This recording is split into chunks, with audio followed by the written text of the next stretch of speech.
Hello, my name is Marcus. I'm the compiler of a collection of therapy quotes entitled 1001 Windmills of the Mind.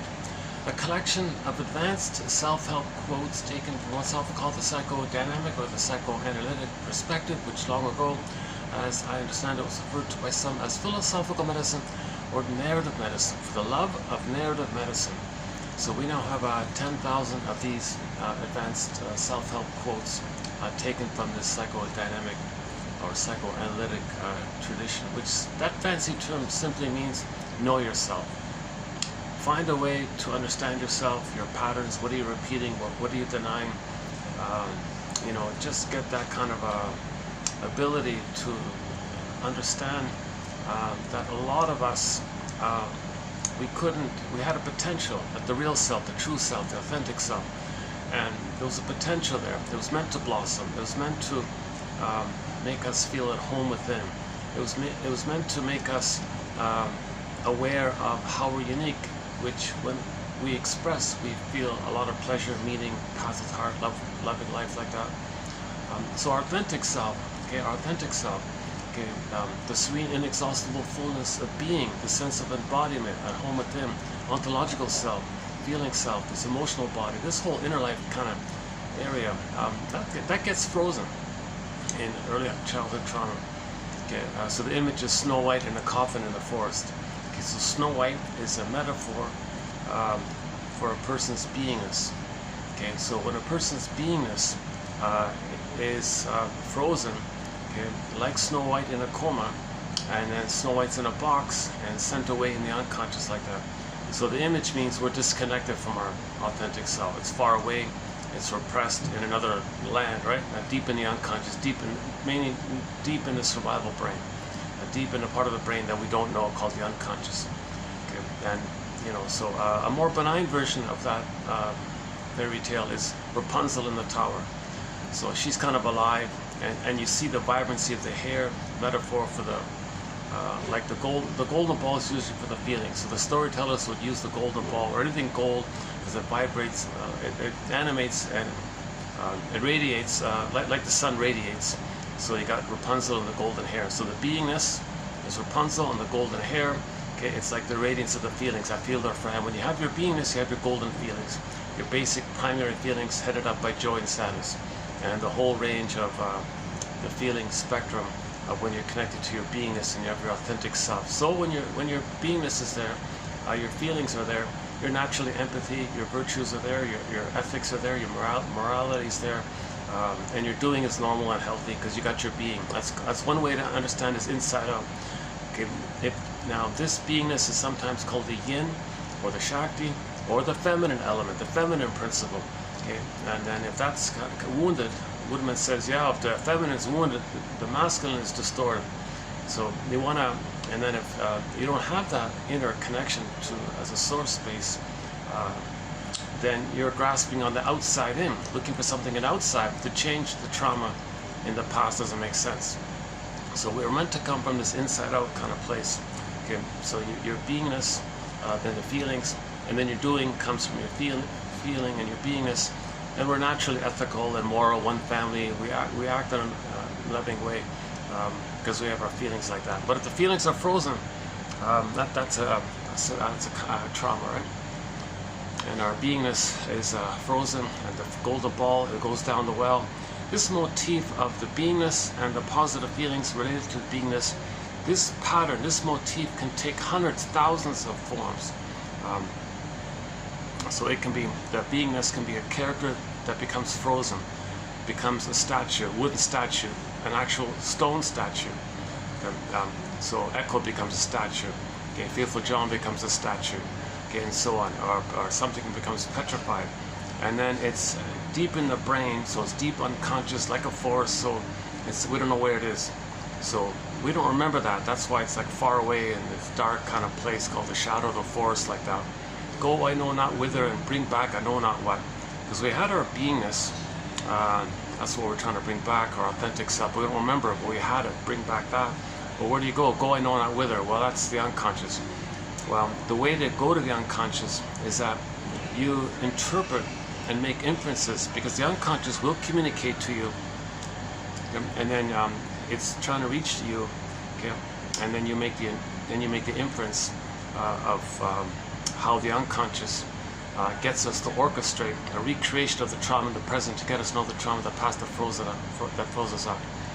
In the last video in the mall, I kind of went through some of the basic points about the false self and the real self, and repetition, compulsion, the record, and transference, and developmental theory, and object relations theory, symbiosis, and stingers and the clingers. I kind of covered a lot of the kind of core basics in the last video in the mall. That was a good video, I thought.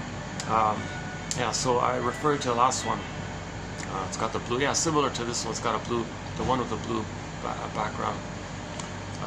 Marked, what is it, 80, right? 2860. So I covered a lot of the basics there. So I think I might kind of skip the whole routine here, and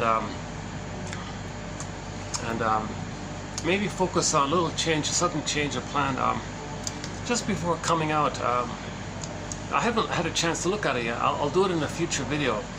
But very interesting thing that took place at the 2024 Olympics, the opening ceremony. They showed a mythological character called Dionysius. And I thought, okay, that's interesting. Let's pause here. Last month, in June of 2024, we got the Inside Out film. And if you refer to 2840, you'll get the world's only psychoanalytic interpretation of that story. So we don't see the character doing therapy, but we see what goes on underneath. So we see the imagery of the healing process that takes place. Okay, so you see repression, okay, the tube in the popping tube, and they want to keep only good memories, bad memories they reject. That's called splitting. And then from the splitting, all good, all bad, you have a different sense of selves, and it leads to either or. They're both wrong. I mean, they're adaptive, they're defensive. The baby copes with trauma. When the baby's nursing, he's in pain, makes the mother a monster.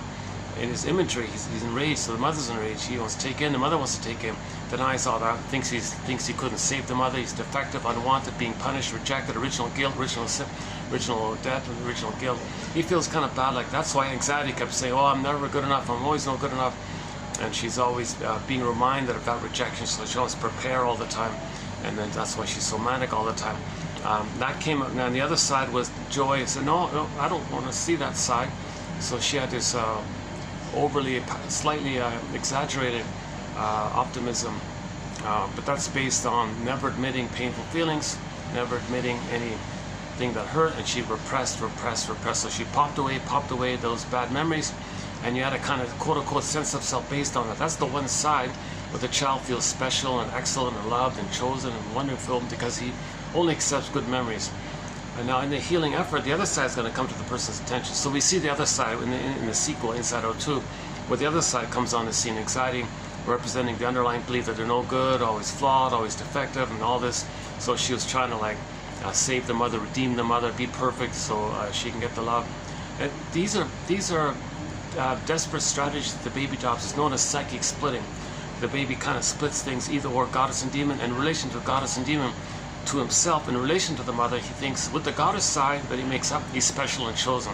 Okay, with the monster side that he makes up, he's defective and very unloved and feels devalued and icky and all this kind of stuff, shamed and all this stuff.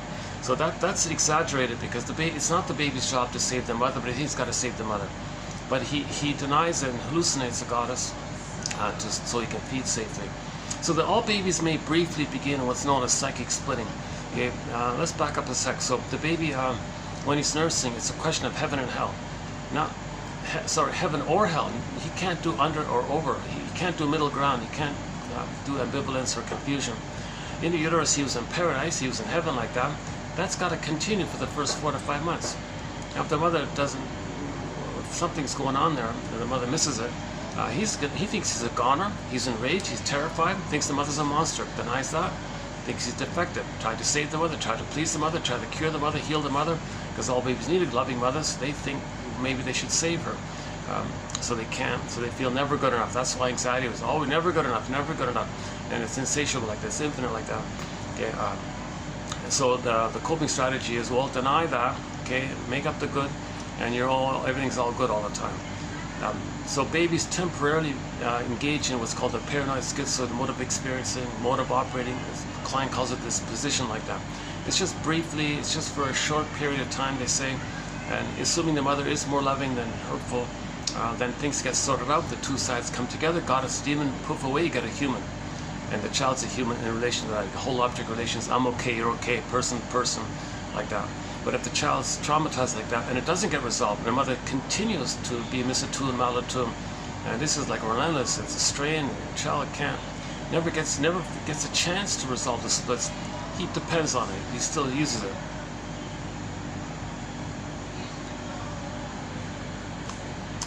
Would you believe this is the 4th venue I went to? I got a very late start here today.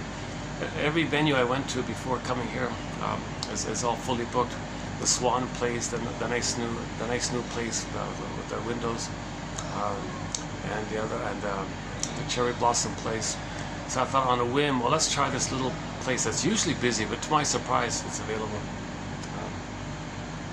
So yeah, got a late start here. That's why I'm going to forego the usual introduction here.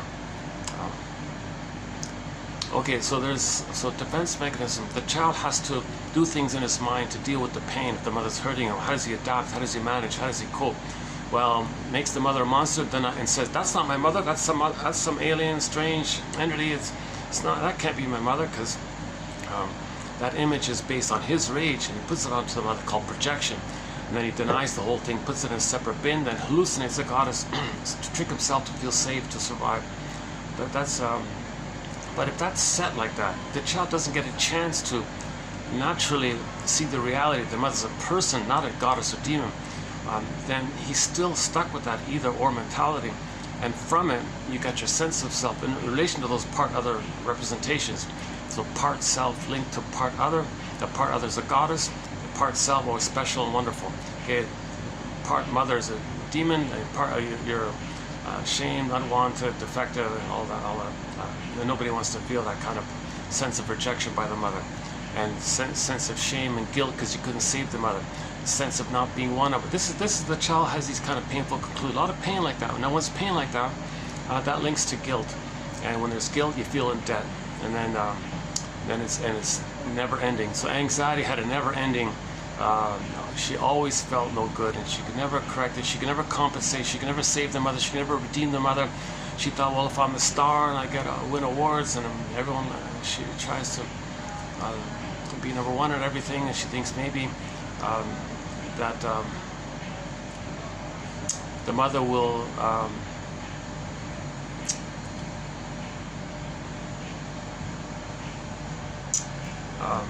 that there'll be some kind of a oneness there, like she's one with the mother.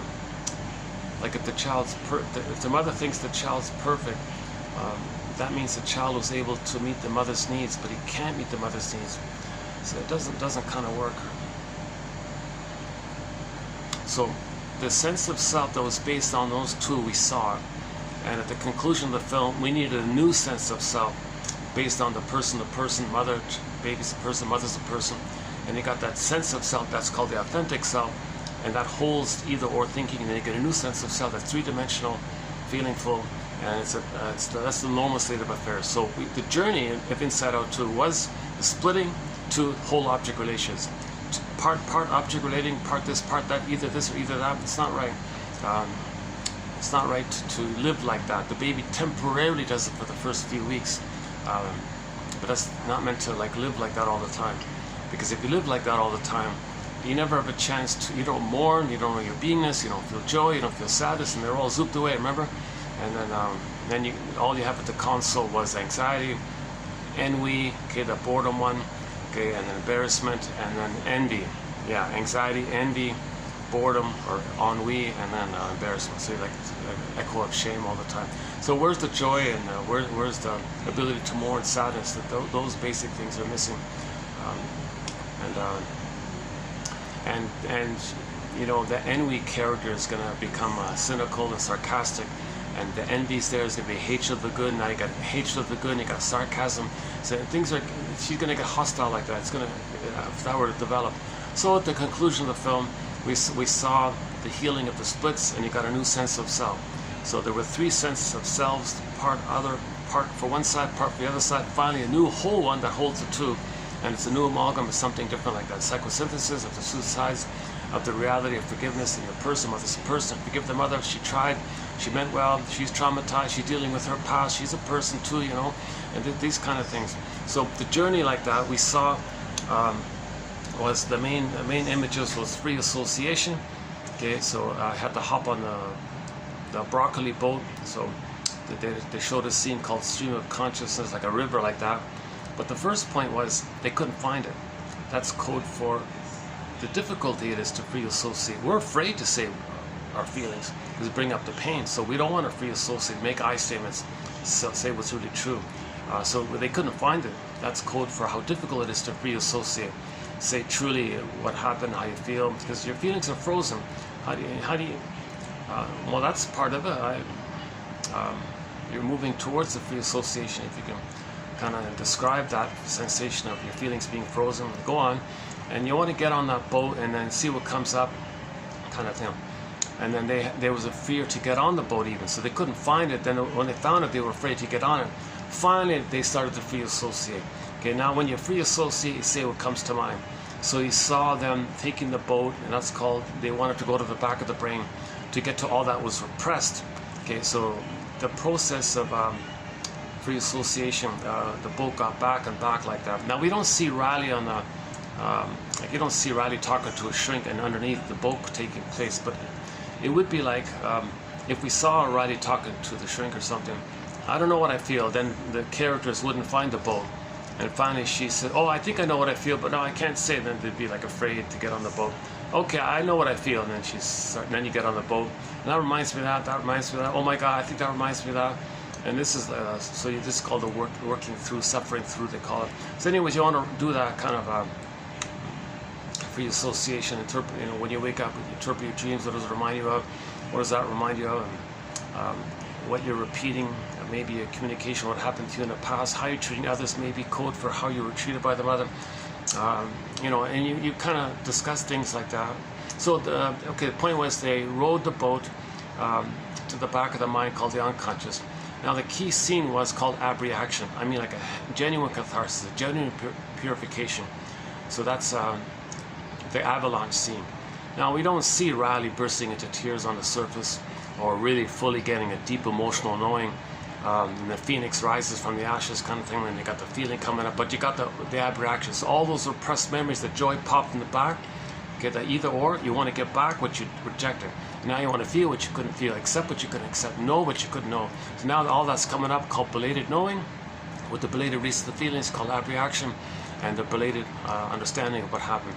So now you saw the avalanche, all the memories came up to the center, to the present, to the consciousness, the little cables there to the mind. And then at the mind you saw the two, so you saw the either or. Gee, I'm no good, me, I'm okay. I'm kind, no, I don't care about others. I do care about others. You have this kind of confusion of the two. So the two sides are coming up to the person. Okay, this is idealized, devalued. Wonderful, no, I'm terrible. Like these, then you saw the group hug.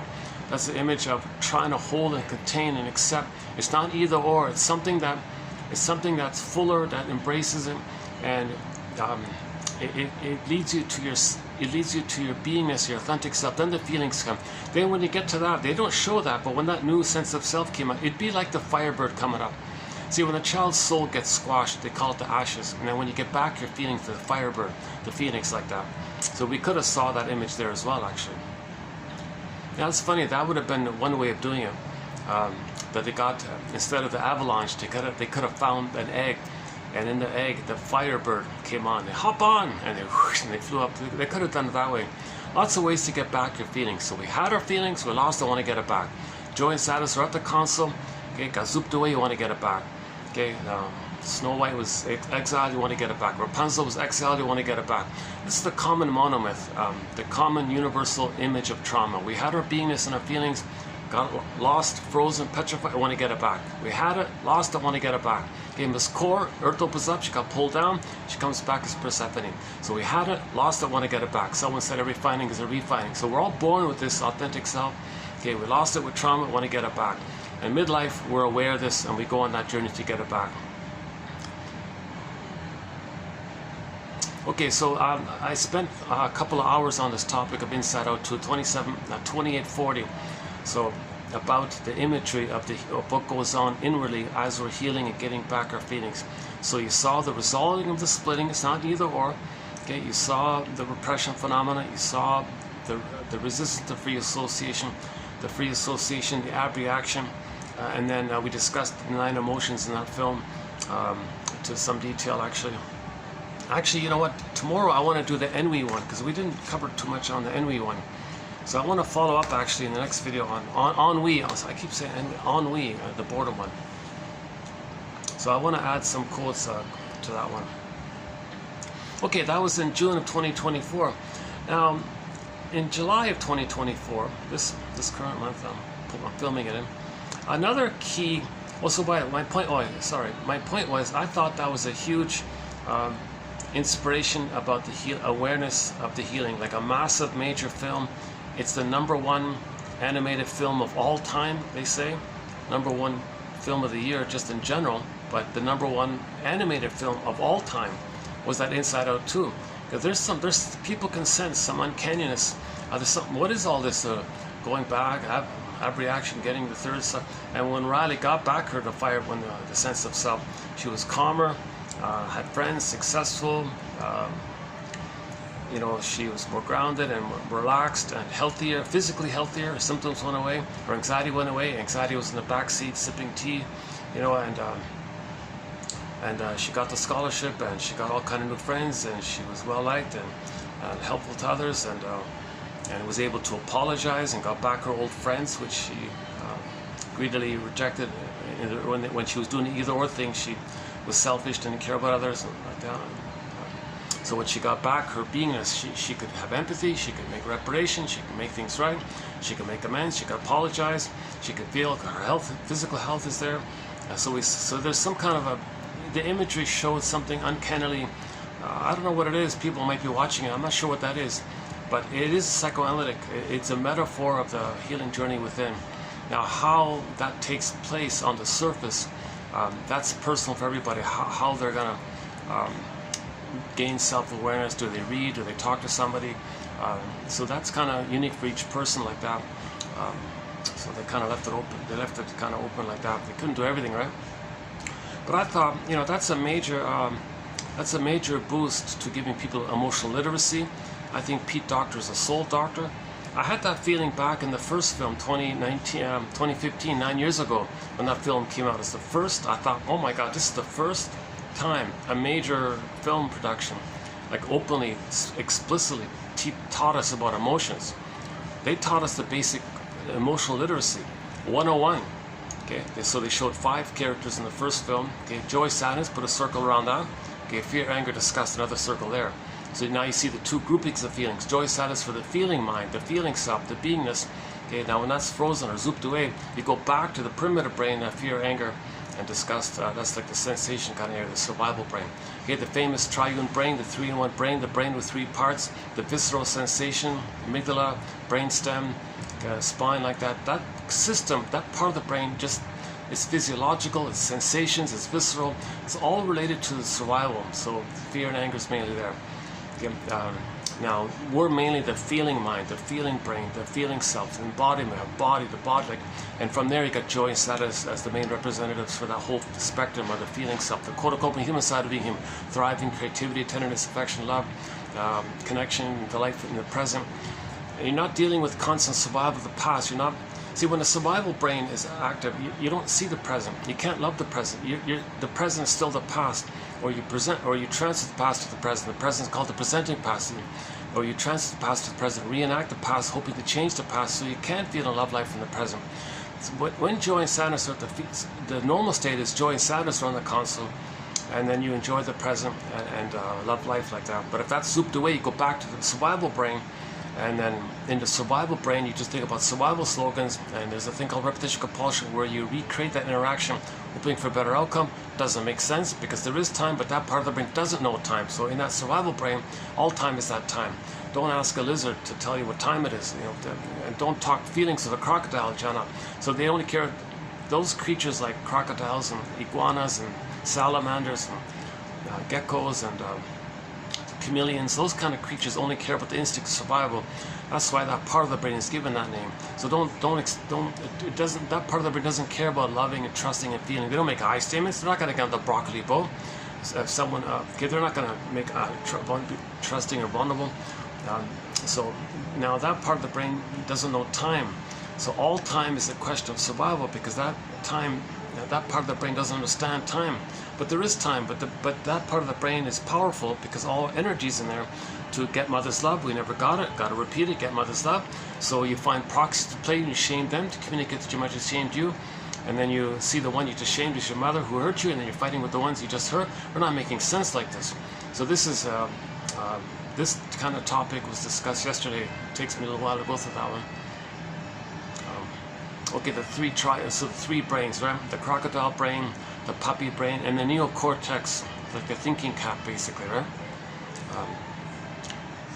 Now, normal development, the thinking cap is aware of your uniqueness from the feeling side. You express it in pleasure, love like that. And the survival brain just flares up, in special emergencies kind of thing. But if the feeling self is frozen, okay, the memory in the survival brain goes to the cortex. The cortex follows the loop of, and then looks for symbolic mother. And then, but the person's looking for symbolic mother. They don't understand that the cookie is not mother, but they're looking for the cookie, or the sweets, or the ice cream, or they're not physically hungry, but they're looking for, or they're in pain, so they want to numb it, tranquilize it. So they're not aware that they're just dwelling in the past, lingering in the past, that kind of thing. Because of the pain, we don't see the present, we just see the past. We transfer the past because of the pain, and we recreate it hoping to get a better outcome for the past. Doesn't make sense, because the present isn't the past. No time machines, no morphing machines. Okay, once again, yesterday's video for that, for more detail on that. If that was all muddled, go to yesterday's one. I thought I did a better job. Actually, yesterday's video was one of my better videos, I thought. It's in the top 5, I think, in terms of clarity and cohesion. I thought I was a little, for some reason, I thought I was a little more calmer and more articulate. Oddly enough, I never know when I'm gonna have a good delivery. It's kind of never really sure. Okay, so and then so 2015 Inside Out came out. I thought that's a huge boost to awareness. Like, that's awesome. And then I thought the comic psychoanalysis, the original psychoanalysis comic from 1955 got reissued in 2000. Another boost to healing. Oh, that's awesome. There is a consciousness raising to kind of taking place, I thought. And then 1001 Windmills of the Mind came out. Okay, this collection here, this encyclopedia, 10,000 quotes came out. I thought, well, that's a boost, honestly, if I may say so. I think so. And then now this year, okay, Inside Out 2, another boost. Now this month, another boost for raising consciousness. I thought maybe people might laugh at me at this, but I think maybe it just, I don't know, I just noticed it this morning. I didn't see the opening, sir. I don't have that service to see the whole, I couldn't see the opening. I just saw the clips and a lot of people discussing about the blue man scene, the naked blue man scene. I thought, what are you talking about? What do you mean? So I just looked it up quickly. Oh my God. It was meant to be some kind of reference to Dionysius.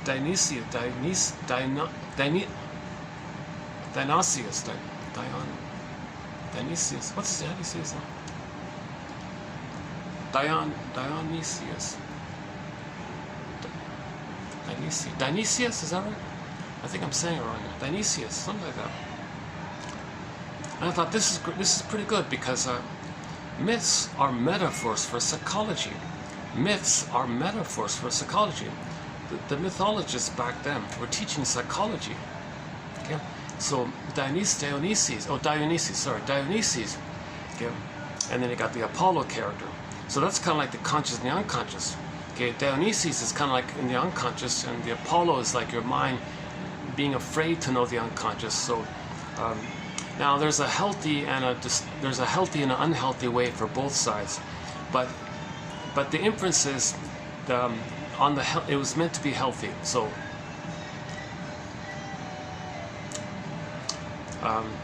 the energy that something that facilitates you becoming aware of your feelings, something that you repressed, something you denied, something you disowned, something about you that you don't know.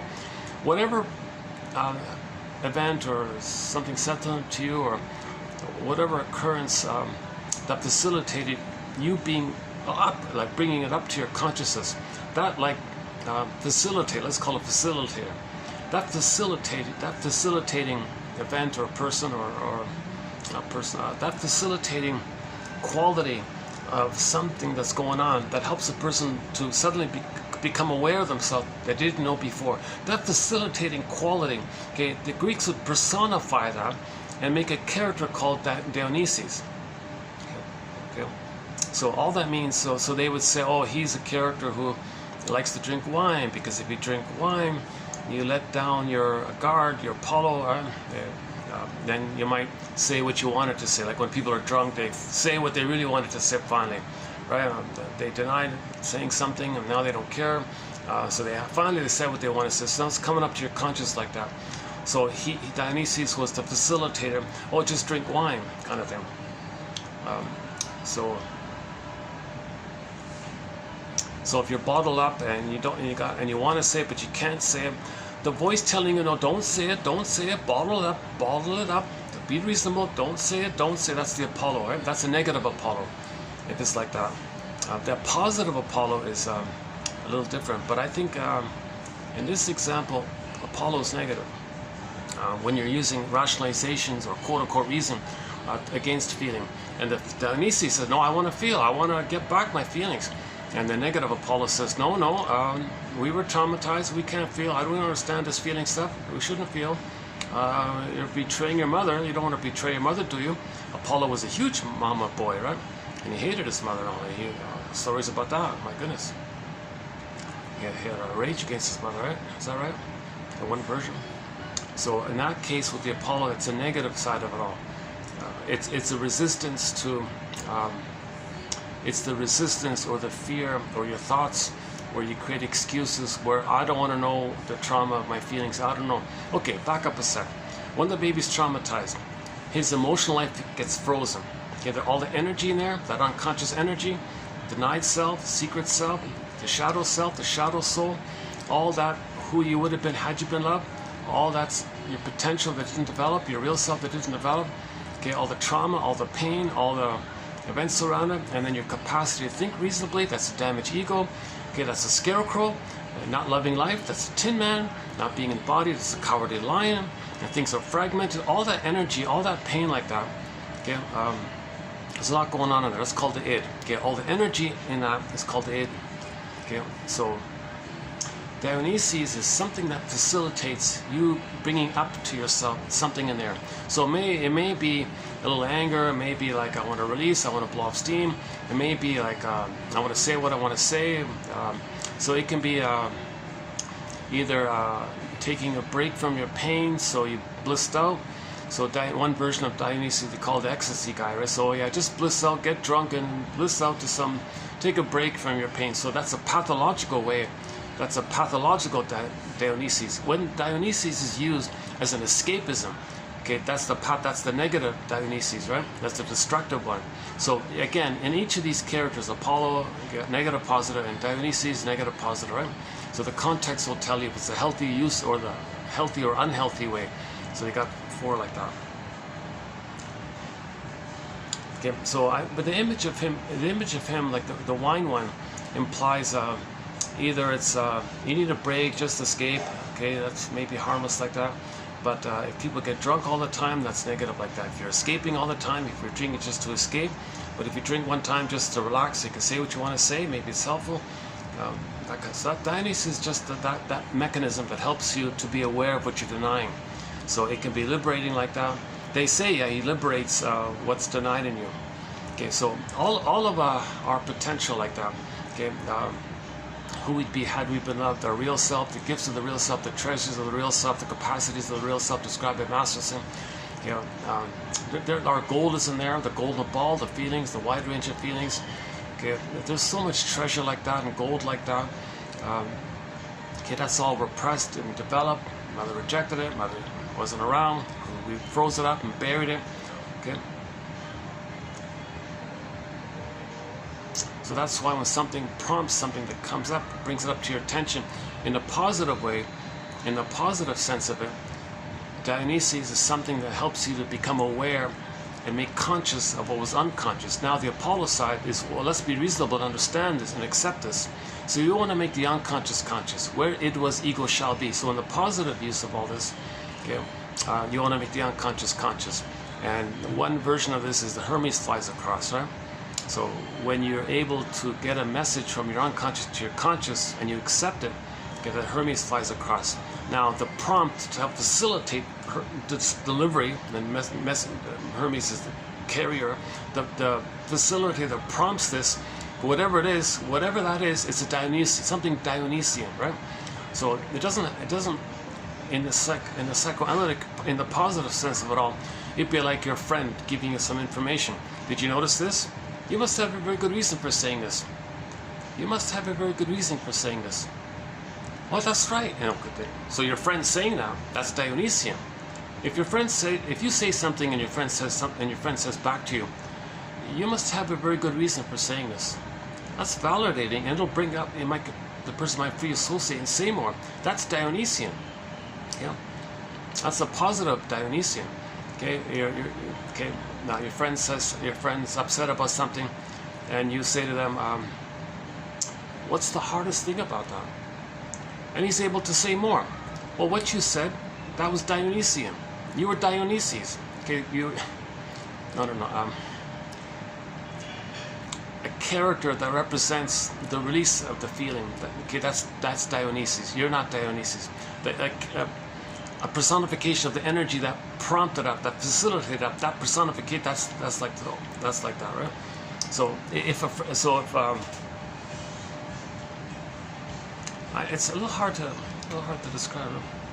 It's a personification of something. Okay, myths and fairy tales are personifications of something we don't see. It's invisible, dynamics, things that happen. Okay, parts of us, dynamics that go on with them. So that dynamic of something that facilitates something that's unconscious to your conscious, okay, that facilitating quality that allows this transition of making the unconscious conscious, whatever facilitated it, okay, that's considered a personification, a person who's the facilitator. That's Dionysus, right? So Dionysus is the character that represents the facilitating prompt, something that helps you to become aware of something that you weren't aware of before. That's all it is. So the obvious example is if you're angry about something and you don't want to say it, but you got to say it, that's the wine one, right? Now, if you say to yourself, no, don't take that wine, well, that's the Apollo one. You can't take wine. So you gotta the healthy Apollo. Okay, you gotta be careful, right? Because sometimes maybe you do need to let your guard down and say what needs to be said, right? It might save a relationship finally, right? A lot of people provoke, a lot of couples provoke. Come on, tell me the truth. They're afraid. The Apollo says, no, and they provoke it. Come on, be a Dionysian, feel. So Dionysian is ultimately about getting back your feelings, getting back your embodied. Dionysian is like getting back your, it's like the Firebird almost. It's like getting back your beingness like that. Like the Avalon, the abreaction, that's kind of like something that facilitates. That'd be like a Dionysian thing. The positive intention of something Dionysian is that you get back your feelings, but it can be perverted. Okay, if somebody promotes a Dionysian thing as a defense against feeling, then it's perverted and distorted and then it hurts the person. Okay, like if people take substances or whatever and they, oh, I'm ecstasy, man, yeah, I'm in a pathological nostalgia, I don't got a face life, I feel the cosmic blissful oneness. I feel that's some people might say that's Dionysian. What? You regressed back in pathological nostalgia and you're living in a a blissed out trance kind of place. You got drunk or something and you feel woo or something. No, okay, whoa, I'm being Dionysian here. I worship the cult of Dionysius. Well, that's the harmful way of it all. That's when it's distorted and perverted. Okay, there's always like a healthy and an unhealthy way of these things, right? So the healthy way of it all, as just mentioned. So these quotes can be Dionysian. in a healthy way, if they help you to become aware of yourself, then these quotes can be Dionysian in the healthy psychological healing way of it all. So something that helps you, something that brings up something about you that you don't know till you know, if it's within your manageability, okay, then it's healthy. If it's beyond your manageability, then it's unhealthy. But sometimes you do it to blow for just to. So let's say there's three. Let's say there's three ways. Let's say there's three ways. Okay, if something, if a quote, well, there's only going to be two here. There won't be a negative way. There won't be anything negative about this. This is all within your manageability. Just reading something, and if it comes up to you, that's manageable. This is always going to be manageable. Okay, now there's no bypassing an ego here. This is building the ego. These psychology, the reading is going to build your ego. It's always going to be healthy like that. So it's so you build a nest. You build a nest, and then the feelings come in. Okay. Now, if you want to bypass the nest and you want to get the feelings, and you can't accept it, like somebody being hypnotized, stuff comes up, but they don't remember. It doesn't work anymore. Or you engage in pathological nostalgia. Oh, the good old days. Think about the past. You had a dream. It wasn't met. But what if it were met? Yeah, what if that were met? And then forget about the reality and just dwell and linger in there, and see if you can trigger up how that's an echo of the real issue, that the person wasn't in a blissful oneness with their mother. So you're trying to do like a mild version of getting back that blissfulness that we missed with the mother. All babies need bliss with the mother. A lot of babies are not getting it, so you might do pathological nostalgia to go back like that. Because in life you feel frustration in your life, or you feel you got to grow up, or you're getting aging, some conflict. You don't want to face something, make a decision or something. So just go back, okay, and then you regress to that time where you were safe with the mother and you got her love. Okay, so it doesn't work because you can't go back like that. But as a defense against the pain of something in our lives, okay, we think about something in the past that was not bad, okay, amp it up, blot out the negative parts of it, and make it like a fantasy, like that it was filled, and linger there. Oh, this could have happened, and that could have happened. Oh, that could have happened, and what if that could have happened? Oh, and that could have happened, and this could have happened. And you kind of just swim in this kind of thing.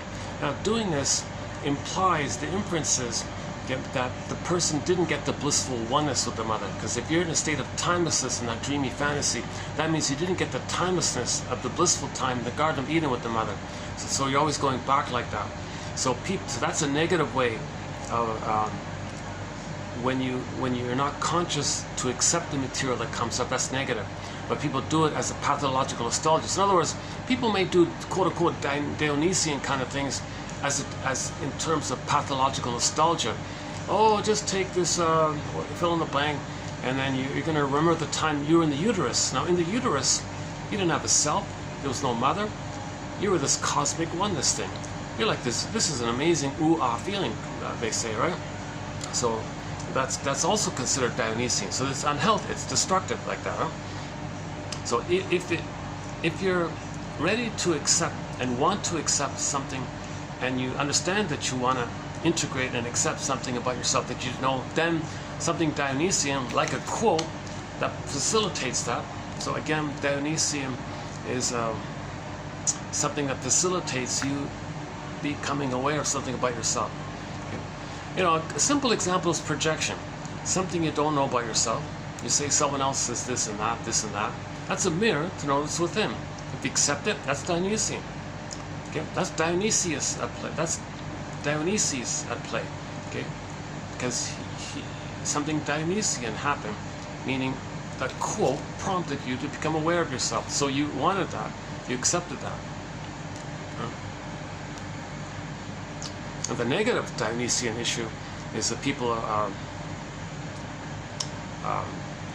right? Maybe had no chance to play, or no chance to talk to somebody, or no chance to love, or maybe their life was maybe the land was plundered and pillaged, and then no freedom or something, so they want to escape and go back. Okay, that's a negative Dionysian, although maybe necessary in the compassionate sense, if they need to blow off steam a little bit if they're suffering like that. So you don't criticize people if they're in a land that's been plundered and they're in and they're being treated badly and they need some kind of escape. That's maybe like a forgivable, understandable kind of quote-unquote diagnosis. That's maybe like the third wave. So we don't blame people for that kind of thing. Yeah, I just, oh my God, yeah, like the Mali story. Oh my God, there's a new book that just came out about the farce of, oh my God, the thing about Mali, oh my God. Like immense poverty, 90% poverty, half of them are in dire, extreme poverty, like $1 a day or whatever, I don't know. They're just barely alive to hand over the stuff. And then on the people doing it, on the website it says, oh, Mali loves to cooperate with us. We have a good relationship with them. You see, they like us, they work with us. They're dying over there. But the website said, oh yeah, they love working with us. You see, we support, okay, DEMOCRA, fill in the blank, fill in the blank. This is a real perversion like this, because they extract billions from the virtual slavery and suffering and dying like this, and they have a party and they call it that, but the people misery like that. Now, to enforce this misery, the people doing this will hire people to eliminate people who resist it, like the people who love their own place and want to have a better life for their people. Okay, they'll hire some brutal person. Oh, the example was Idi Amin or something. So Canada would fund some guy like Idi Amin, and he murdered all these tens of hundreds of thousands of people. And on the Canadian website it says, "Oh yeah, we support democracy." Okay, call it, play the song, "Call It Democracy," Bruce Coburn. I don't really talk about these outer events kind of like that. How did I get there? Oh my God. How did I get to that point? Jesus Christ. It's funny, if I read something that's bothering me, I don't want to talk about outer current events, but on occasion it kind of slips through, like a Freudian slip like that, right? That's Dionysian, right? That's Dionysian. I didn't want to say it. The Apollo in me said, no, don't talk about outer events. Don't talk about the hypocrisy of hurting others and getting a good, and taking their money and being a robber baron and calling it that, and play the song "Call It Fill in the Blank" by Bruce Coburn. If you play the song "Call It Fill in the Blank" by the folk singer Bruce Coburn, I'm not a really huge fan of his, but anyways, look up the lyrics, you'll see it summarized like that. But the guy but the podcast I heard, he pointed it out, that a lot of the cruelest villains they're put in there and paid and propped up to shut down or murder the people who don't want to hand over who don't want to be in dire poverty, to be virtual slaves, to hand over the stuff to the people doing it. So those people were all the good, in other words, the ethical kind of feelingful people, they were all killed, right? So they gave 20 examples. This is just from Canada. So this is the guy who wrote the book, who co-authored the book, the UG fill in the blank, UGL fill in the blank Canadian, and he co-authored it with another guy. And this new book that came out, what's it called again? Oh Jesus! The continuous, the ongoing effort to prop up people who resist our plundering, attacking. It's basically a Canadian version of Overthrow, right? The book Overthrow. Okay, how the fill in the blank creates SH. Fill in the blank, fill in the blank, fill in the blank, fill in the blank, LE countries, right? So everybody knows the story. I don't think it's a secret anyway. Everybody knows the story, right? So, so the baby's soul, when the mother hurt the baby felt that the mother plundered their soul, took away their inner land, their inner home, psychic house, embodiment, like a home. Mother plundered it. She was a short seller. She got some benefit by plundering it. Okay?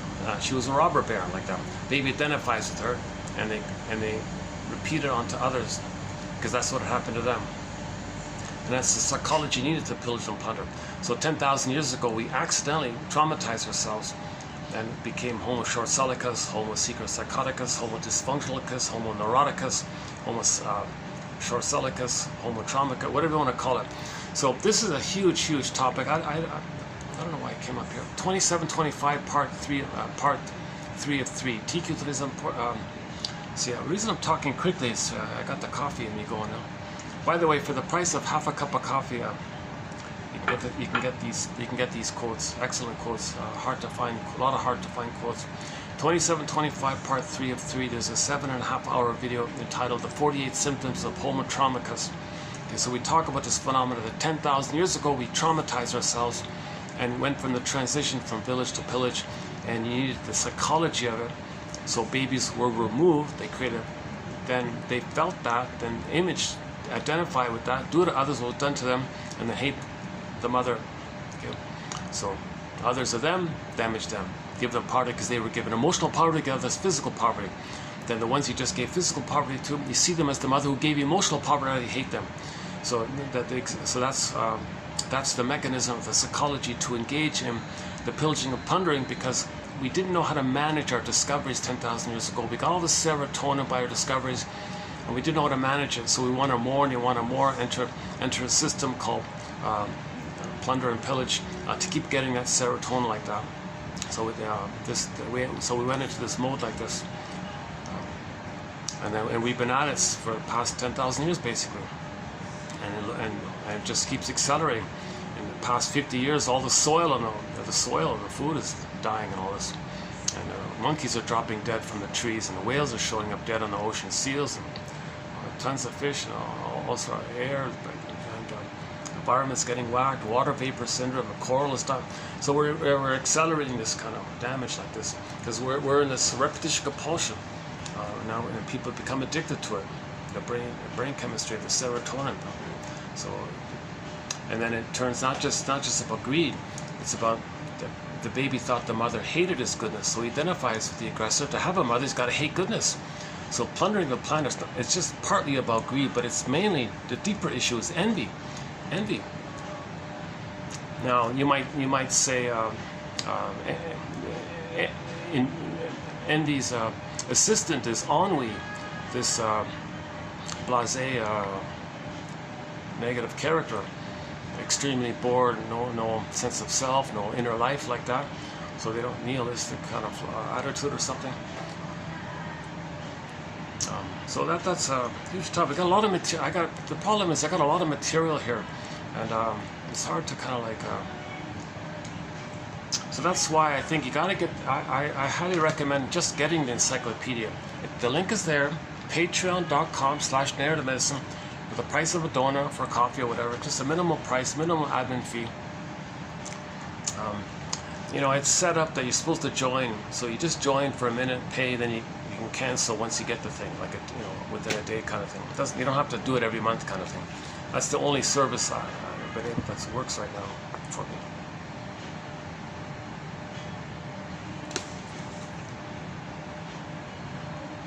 It's a unique collection. It's not just heavy stuff. We got a lot of fun, light stuff.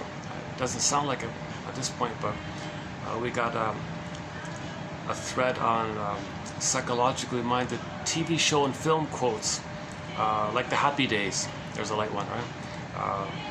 Jet to the Defense, Route 66, Drop That Diva, The Fugitive Show, and the list goes on. A self-help exercise thread, how to make an I statement thread, and then of course all the practical stuff about repetition, compulsion, and transference, and all that. So back to so that's that was my point. That was my sort of last minute change of plan here when I saw that just before coming out that Dionysus was shown there. I wanted to read into it before doing this video, but okay, I'll just do it next time. It's okay.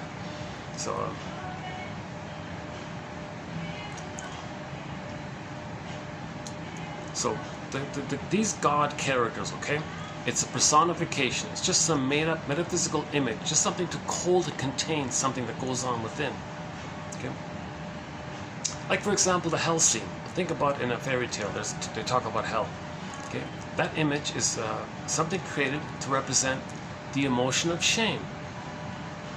Shame is this burning, biting feeling. So the storytellers will talk about hell. Okay, that's a metaphor to talk about, or some kind of creation to talk about, to hold, like a piece of artwork, to hold, to describe the emotion of shame, something on the inside. Myths and fairy tales are true on the inside, not on the outside. They're true on the inside. They're metaphors and imaginings of what's going on inwardly. So when they showed that Dionysian kind of character, okay, that's the storyteller's attempt to say that we need to somehow find a way to make the unconscious conscious. And there are positive ways, like self-reflection and discussion like that, and making I statements and free association. That's a positive way. That's Dionysian. Okay. Now your resistance, that's the Apollo. No, I'm afraid to do that, right? Now there's a negative way, but understandably negative way. If there's so much pain, because the Apollo is so stubborn like that, then you're demanding to get something up. Then you may panic. Well, I'll just drink wine and get it up like that. Or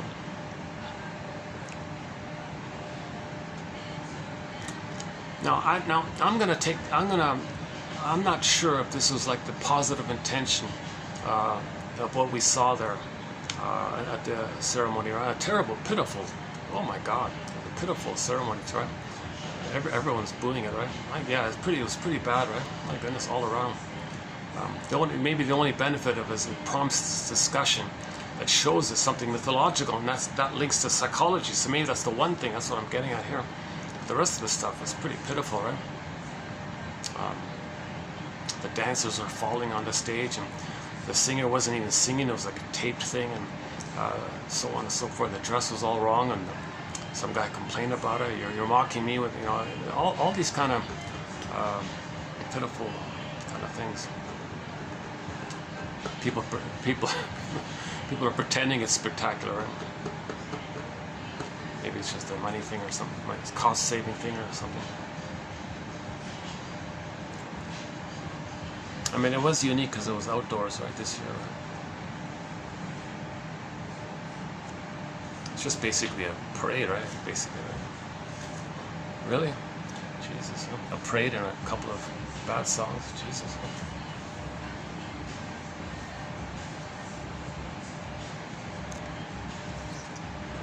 I didn't see it all. Oh yeah, and the thing I said was, ironically, okay, my point was, it's possible.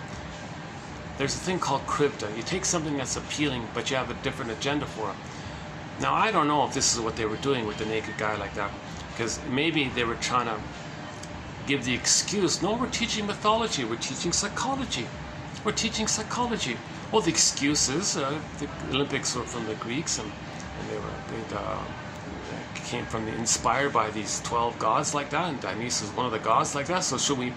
And then they would co-opt that, and maybe there was an LGBT propaganda kind of scenario, because it did look like a blunt LGBT kind of issue. At least the clip I saw. I don't know the context, how it really was or something.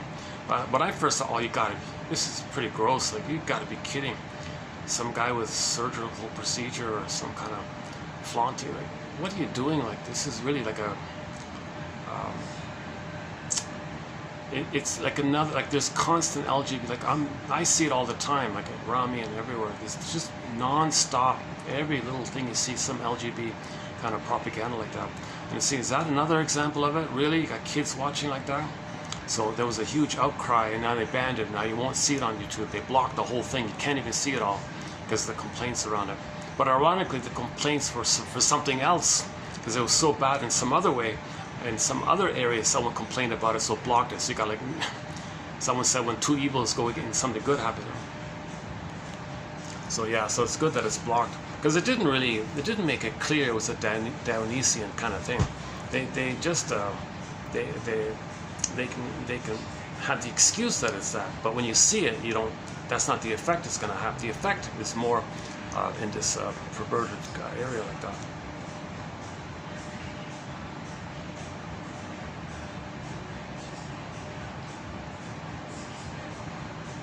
But let's co-opt the perversion and get it back to something decent.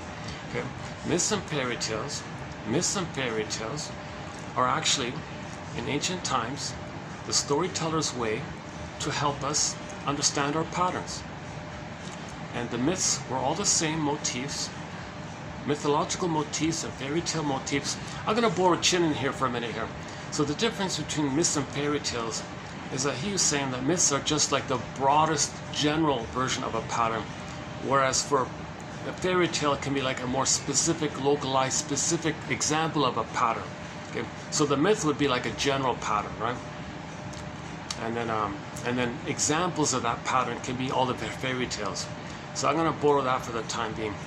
And the other version, just personally, I kind of think the trauma prior to 18 months, that's the mythological area, because all those gods are timeless. And they're grander and much bigger. From the baby's perception, things are much bigger like that. But trauma post 18 months is more, the child's more in the reality of the earth area, so you got the fairy tale area. I'm kind of thinking those terms.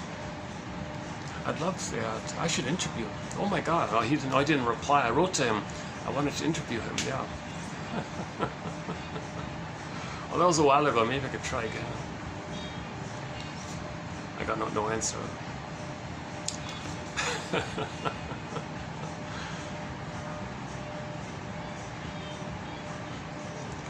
He's in his late 70s, right? So he's like next to Joseph Campbell. You got Alan Chinner, basically.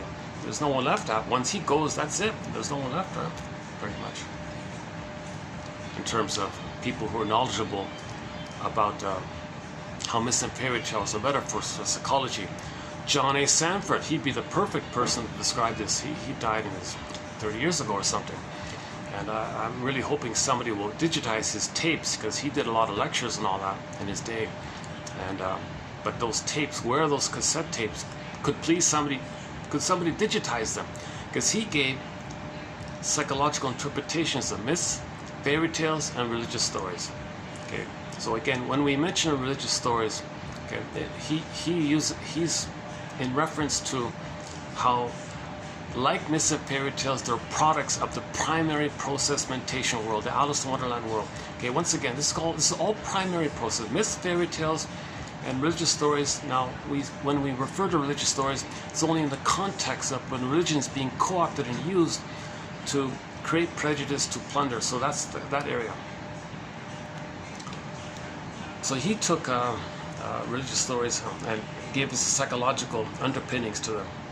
Because religious stories are also metaphors for psychological dynamics, just like myths and fairy tale. They're all from the dream world. Okay, they're all products of the primary mentation. So the baby's mentation they call primary process thinking, primary mentation. Okay, that's the unconscious, and it's like Alice says, up is down, left is right. There's no kind of logic like that. The cat in there says, oh, it's mad in there. Okay, flip-flopping and shape-shifting and twisting and up is down and twisting and you know, people who are traumatized there, they can go through life with that ability to flip-flop and twist and lie and blame and hedge and innuendo, equivocation this and hedge that. You said that? No, I said that. I said that? No, you said that. And you thought that? Haha, you thought. Like they can play catch. They can do, because they have an immense survival anxiety, they can't feel or admit or tell the truth. So they have this immense ability to play catch me if you can. Now you see me, now you don't. That kind of thing. So that's that primary process world. There's no time. Things can mean that can represent that can symbolize that. Things can condense and morph and shift and twist. This whole Alice in Wonderland kind of world like that. That's called the primary, and the baby's mind is in that primary mentation. So you don't want the poor baby to be traumatized in that swimming in all that chaos like that, right? Because when the neocortex comes online, when the third brain comes online, all it's going to do is just create excuses and cloaks and exaggerations, okay, to make the person survive all the time. Don't tell the truth, don't apologize, because they're always surviving. So when the baby's traumatized during that time, he thinks he's a goner. The third brain is just to create cloaks and camouflages and excuses and deceptions and manipulations, duplicity, okay, rhetorics and propaganda and public relation tricks. Like that one about the Mali. Yeah, that was a pretty blunt one. 90% of the people are in immense poverty. Half are in really extreme poverty, they said. Okay. And then the thing he said on the website of the people doing this, oh yeah, Mali chooses to work with us because we promote their development, their democracy. We promote that there. You got to be kidding. The ones doing this hired a brutal character to murder the people who wanted something better for the people, which would be democracy. Right? Well, that's the book, the War Against Democracy. What's it called? The Long Fight Against Democracy. It's like when you're pillaging a place, the main argument was all these vicious, all these characters that want to like nationalize their things for themselves like that, right? And just trade with people and all that. But people who invade said, no, you can't. We want it. We want to plunder, because mother plundered my soul. To have a mother, I got to plunder. And there's goodness. I can't see goodness. I'm triggered about having my goodness. I can't see happy because my happiness was taken. You got to be unhappy because I'm not happy. So this is this whole dynamic's going on like this. So he gave the blunt example of the 20 countries just on the Canada alone, just only on the Canada side, about places like Colombia and Guatemala and places in Africa. But he emphasized the Mali one. I heard about that Mali one. It's pretty bad like that. And then you flip it. We promote that. You hire brutal people to create genocide, and you kill hundreds of thousands of people. Oh, we're promoting it.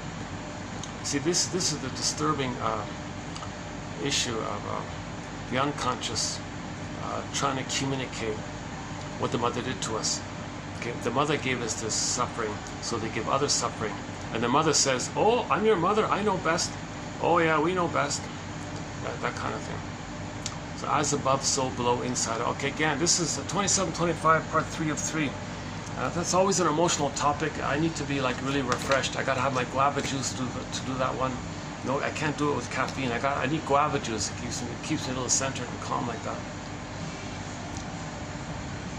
Okay, so stay tuned. In the coming video, I want to do some quotes on this Dionysian phenomenon.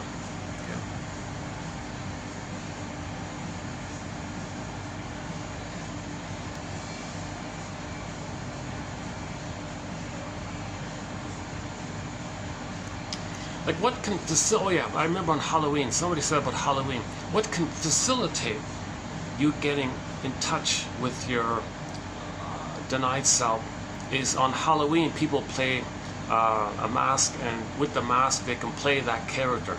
So the mask is Dionysian because it facilitates you expressing something that you denied. So in Halloween a kid can play Superman or something, and he can play, he's confident and strong like that. He's got powers like that. So, because in regular life, he's got to obey and do his homework and all that. So on Halloween, where's the mask? Where's the costume? Where's the getup? Aha! Now he brings up his real wishes, his real fantasies, his real desires, to have his confidence, to have his agency like that. So the Superman gambit can facilitate getting in touch with something. So he's got to interpret that. So people call that the alter ego. Fine, okay, so you play your alter ego. Okay, but be conscious that alter ego is a personification of elements about yourself that you're denying. Okay, this is called the double self motif. So literature, this is called the double self. Okay, here's a good Dionysian thing. Okay, the double self. In literature, there's a thing called the double motif. I'm basing it on an essay by Otto Rank, the famous guy who wrote Birth Trauma. All anxiety is you're constantly reminded of your birth trauma, basically. Anyways, he has an essay called The Double. It's he bases it on a play called The Student of Prague, an old play from long ago, and it was made into a silent film in the 20s or something. Just basically, one guy bumps into some other guy. This other guy, okay, now this is a fantasy, science fiction, metaphysical kind of thing, right? So it's a therapy device. Okay, to use science fiction to get you to know yourself.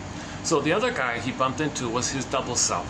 Okay, the double self is a created character, an imagined character that represents and embodies everything about you that you don't know. Your goal, your pain, your trauma, your knowledge, your skills, how you've been loved, the knowledge of your trauma, the gifts that you deny, your unexpressed pain, everything about you that you don't know. You create another character called the double self. It's way more than the alter ego, I think. So in this story, the Student of Prague, he bumps into this double guy, but he doesn't know that it's him. That he's meant to befriend him, to know him, to dialogue with him, because that's him. That's his double self. That's his secret self. His denied self. His repressed self. His character to represent him. So you want to get to know yourself. You want to be whole, healed, and healing and wholeness. The more you accept and own what you deny, you're more whole, and your symptoms go away. Your physiology lines up when you're lined up within. So but he's fragmented, right? His authentic self is projected out into this double self character. So he meets his double self character, and he doesn't get it. He never gets it. And the double self is trying to interact with him. And what do you want? You're a stranger to me. Well, of course, it's a stranger to ourselves. So he never befriended it. That's the point of the story, was he was meant to befriend this character and dialogue with him, hang out with him, and get to know him and study from him, because it's him. It's him. He's got to learn from himself. It's a way for him to learn from himself. He's stubborn, like a very Apollo-ian, like, no, I'm not going to do this, right? That's a negative Apollo, right? No, I got to be reasonable like this. Got to be reasonable. I can't accept some metaphysical idea as a therapy technique to know myself. I got to Apollo. That's a negative Apollo, right? So he denied. Okay, and then he finally got into a fight with this guy. And on a tombstone it said, "Oh, yeah, here lies a guy who never got to know himself." So the moral of the story. Well, yeah, by the way, in the Harry. Oh, and recently we did some quotes from Harry's Law, season 1, episode 1. The line was right at the beginning. The line was, "They say that the moral of the story comes at the end." Oh no, it's at the beginning. You only get it at you only get it at the end. It was there all along. So it was there all along. He didn't get it, and even at the end, he didn't get it. And that's the point. So the reader, or the viewer of the film, or the reader of the play, or reader, okay, you're meant to know that you're meant to understand that the double motif in literature is a therapy technique. It's a Dionysian technique. Okay, it's Dionysius at play. Dionysius is at play when the literature guy creates a novel about the double motif. That's Dionysius at play, trying to help you get to know yourself. That's Dionysian, okay, or Dionysius at play, doing this. So you can see Dionysius saying, "Come on, get to know yourself." Okay, now this, you don't need wine for that. He's just inspiring the literature person to create this double motif story. So this inspiration, you can personify this inspiration that facilitates this as Mr. Dionysius, right? That's like a healthy version of it. I think that's the original healthy meaning of in the healing effort of it, and the positive healing side of Dionysian. And when we focus on the positive healing side of Dionysius, it's kind of like this stuff with the wine and blank out and get drunk or something. That's the negative kind of thing. But people might argue it's necessary to blow off steam. It's necessary to somehow get in touch if you're drunk or something. You might feel a little, but if you're conscious, maybe a little truth to that. But generally, no, right? Okay, so that's the double motif. In the film called That Uncertain Feeling, there was a young lady who had a psychosomatic symptom, like a problem, not a major one, but she went to the doctor guy, and he said, "Oh, this psychosomatic symptom, that's an emotional problem. It's a communication from within you. It's kind of like there's a stranger inside of you, and you got to get to know this person. If you get to know this person, your symptom will go away. Would you like to meet this person?" She joked and said, "I'm afraid of strangers." She joked. Anyway, so the next scene was she met this tortured, brooding artist kind of guy. Again, metaphysical concept, okay, motif. So she befriended this character. So the whole film, called That Uncertain Feeling, right? Go I know not whither, bring back I know not what. That uncertain feeling, this confused feeling that you're denying something about yourself. So she met her double self, this tortured artist guy. And the whole film was about befriending this. So she hung out with this guy and all this, right? So they hung out together because that guy was a representation of everything about her that's not. Her hurt, her pain, her potential, her creativity, her gifts, his knowledge. It's her unknown knowledge. Okay, his pain, it's her unknown pain. His sadness, it's her unknown sadness. So she had an unknown sadness. Play Dream About Annie. Sad faces painted over with those magazines. Smile. That was the song we played at that time. Sad faces painted over with those magazine smiles. So she had this magazine smile, the sadness underneath. That's why she got the symptom. So that character, that brooding, sad character, his sadness was an over-externalization of her denied inward sadness. So she accepted it. She accepted that she was sad. She accepted what he told her that's about himself.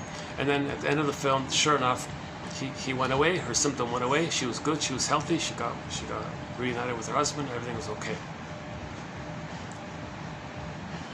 Phantom of the Opera, same idea. She goes to the basement, okay, unconscious. Okay, there's a scary dude there. That's a personification of her own trauma, rage, hurt, shame, and all that. So she dialogues, she befriends the phantom dude, okay, accepts that it's a part of her. Then when she reclaims and reaccepts it, comes up to consciousness, she was a better singer. Okay, that's the idea, that she was more embodied, made more sense, hence she was a better singer. So these stories that talk about how to get to know yourself, that's the energy behind that dynamic is called Mr. Dionysus is there. So Dionysus is happy, he's smiling, he's happy. He's not always telling you to drink wine. Just maybe superficially, most people want to want to escape their pain, so they get drunk and forget about their daily problems, and maybe they say what needs to be said that while they're drunk, but then they forget about it. But did I say that really? So Dionysus helped in that area. So again, negative, positive Dionysus energy. I want to focus on the positive side of it all, right? But I think maybe I got a feeling that when people's first association with Dionysian, it's negative, but I think originally it's meant to be positive. So that dude in the Olympics, some famous French actor, I think, it's not about some actual character like that. It's a personification, it's a dreamy thing. It's a technique by the storytellers, by the ancient Greek storytellers, and they got it apparently from the ancient Egyptians. I think they got it from there apparently. It's like a carried over like that or something. So it's just an imagined character to symbolize. That nude guy was a symbol. Yeah, they focused the way they highlighted it with the plastic surgery, whatever they did. See, then now you're getting into propaganda when they want you to think in those terms. So they're co-opting something that was meant to be helpful to do something negative. That's called krivda. And Miss Ray Tort was saying, we've been in this krivda thing for 10,000 years, where people deceive you by appealing to something, but then using that to twist it against you. That's called krivda. It's not a blunt, direct lie. It's you start with something that's useful, but present it in a way that goes around in a crooked way. It's called, they call it crooked. You take the truth and then make it crooked so it becomes a lie. That's called krivda. You distinguish it from like a blunt, obvious, direct lie. It's more deceptive and tricky when you appeal to something that's true and they're hooked in, then it catches around and it lies to you. That's called krivda. So there's an example of krivda. If they wanted to take something, let's promote psychology, let's promote self-awareness, let's celebrate the mythology, that's with psychology, let's heal ourselves. But no, they didn't do it. They took that, which would have been appealing, and then they gave the guy, it looked like some kind of plastic surgery thing. He had this exaggerated, abnormal look to him, and it stood out kind of thing. I mean, oh, Jesus Christ. So this I think they're trying to promote, again, that the people doing this lost their feelings and tenderness. So things are perverted. See, we don't have a threat necessarily, but when the child's traumatized, if the child comes out of the uterus, okay, and he's separated from the mother, and then he's put on a torture board, he's put in a straitjacket, they say they put him on a literal torture board, and they torture the poor baby. In the name of pillage and plunder, we torture this baby, and he's bleeding in a sensitive area. Okay, he's frozen inside, he's not going to feel. Now the only way to feel safe is when things are objectified. So that's now you get into the perversion area. So you don't relate to people, you relate to symbols of the nipple, I guess. Jesus Christ. So that's why people who receive the CIRC procedure, they say there's a huge link between that and the whole pornography, perversional kind of area. So it seemed to be in that kind of area like that. So people doing this are trying to say, help, we're hurting ourselves, can someone help us? But you can't help them because they'll attack you. That's the resistance to healing. So everything's love or a cry for love. So I look at these things as, I think that's a helpful slogan. Everything's love or a cry for love. So these people promoting these perversions, LGBT propaganda, that's a cry for love. But the cry is, it's impossible to answer because there's just so much pain. How does any person re-experience the pain of being tortured on the torture bar when they're a baby, removed from the mother? You're supposed to leave the cord and leave the placenta. Okay? The only time, and hand the baby to the bosom and latch on and start suckling, keep the maintain the oneness like that, and maintain the cord, maintain the placenta, and maintain the blissful union like that. Don't separate the baby. Don't put them on a scale. Don't put them in another room. Don't do any of these kind of things. But some people, they're removed completely. They cut the cord. They remove them into another room. Hormones go away. Baby's terrified. Lost his mother. Where's his mother? And then he's tortured. They say the baby's like so disassociated, so out of it, so severely, because there's so much pain. And then he's so and the cortisol levels through the roof, and he's got to numb it, and he's just so traumatized. It's like a. How does anyone ever have an abreaction to feel later in life what the baby could never feel at that point?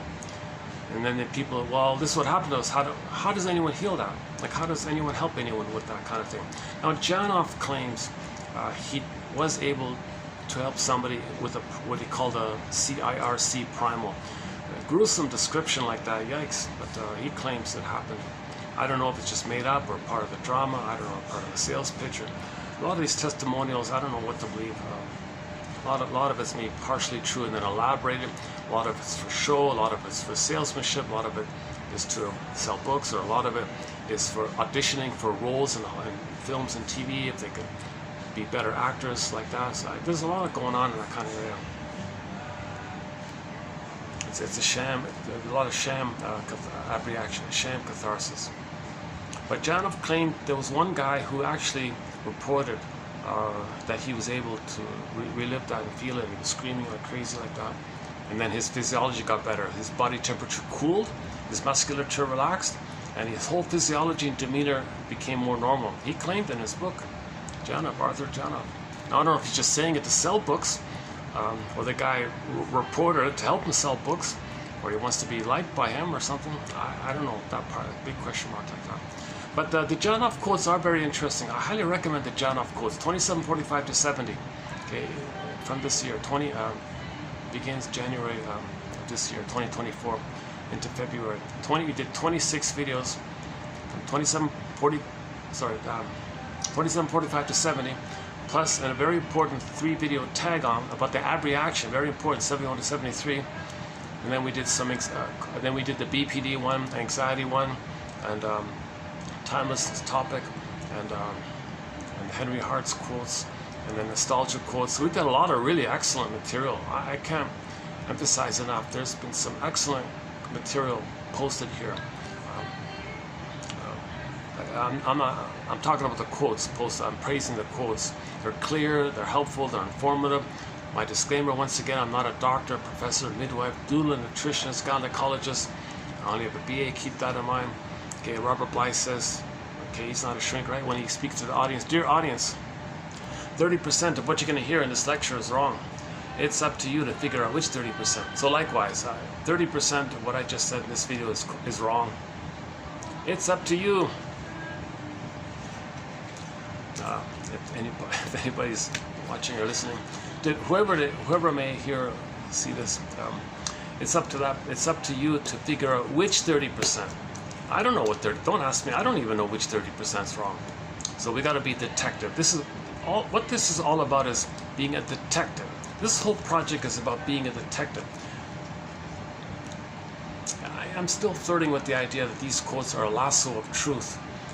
A lasso of truth to help us get the truth. They're giving us night vision, a lantern to see in the unconscious, right?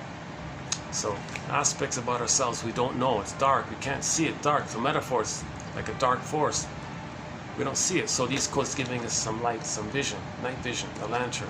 Okay, Vasilisa had the lantern in the forest to get reclaimed. I think of Rapunzel, when the guy went over to the witch's field and pulled up the rampions from the earth, he probably needed some kind of lantern to see what's going on. And then when he went back to the conscious side, okay, they ate, the wife ate the rampion, the Rapunzel, the radishes, right? And made it a part of her. So in the witch's garden, you got a wall there, and you got the house like that. And there was a problem there. Or you got the castle of poverty, and you got the unconscious, the Rapunzel. So you got the conscious, the unconscious. Okay. Now the image of pulling up the rampions. Okay. That's in the earth. It's under the ground, dark like that. You want to pull it up. Hop over the fence. The woman ate it. Means we make it a part of ourselves. We own it, integrate it, digest it, make it a part of us. Accept what we denied before.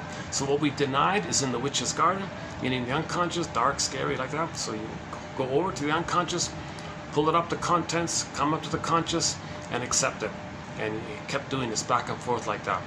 Now, if there's anything that helps you, okay, whatever inspires you to do that, that the character there is Dionysius. And it's Dionysian to be able to get the rampion and get it like that and to own it. That's a positive, healthy way of using the term Dionysian. Now, if the negative way was, let's say the woman in the thing there just drinks wine or something, and says she's angry or something. Well, that didn't help, right? Made you feel better for the moment, but it didn't heal, didn't integrate. That didn't help, right? Just a momentary moment. So the Dionysian issue means either you feel better or you want to get better. So Dionysian, the context will tell you if it's just feeling better for the moment or actually getting better. So we're interested in the getting better idea here. One second.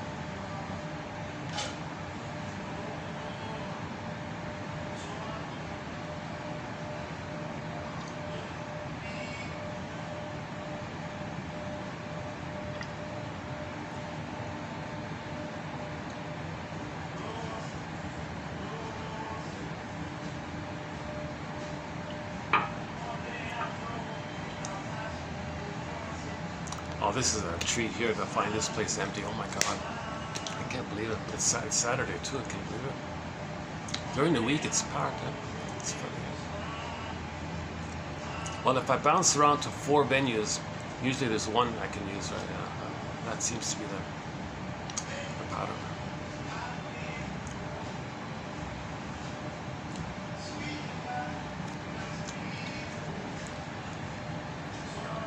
Okay, what else? Anything else?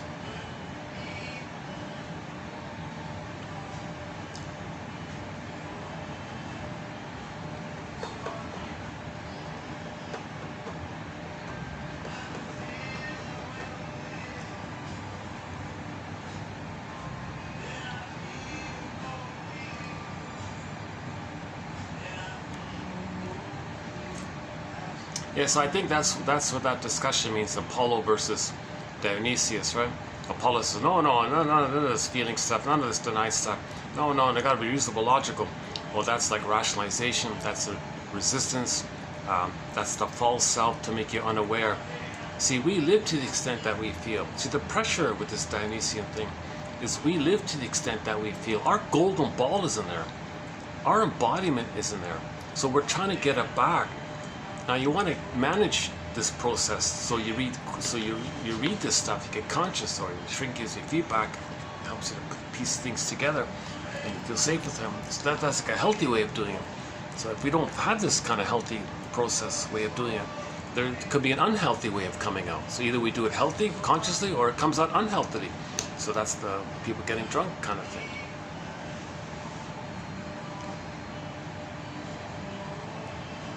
Now, I guess a positive Apollo idea would be if the person did get back their feelings, or the reasonable Apollo says, "Oh, wait a minute! If we're going to get back our feelings, we need consciousness." That'd be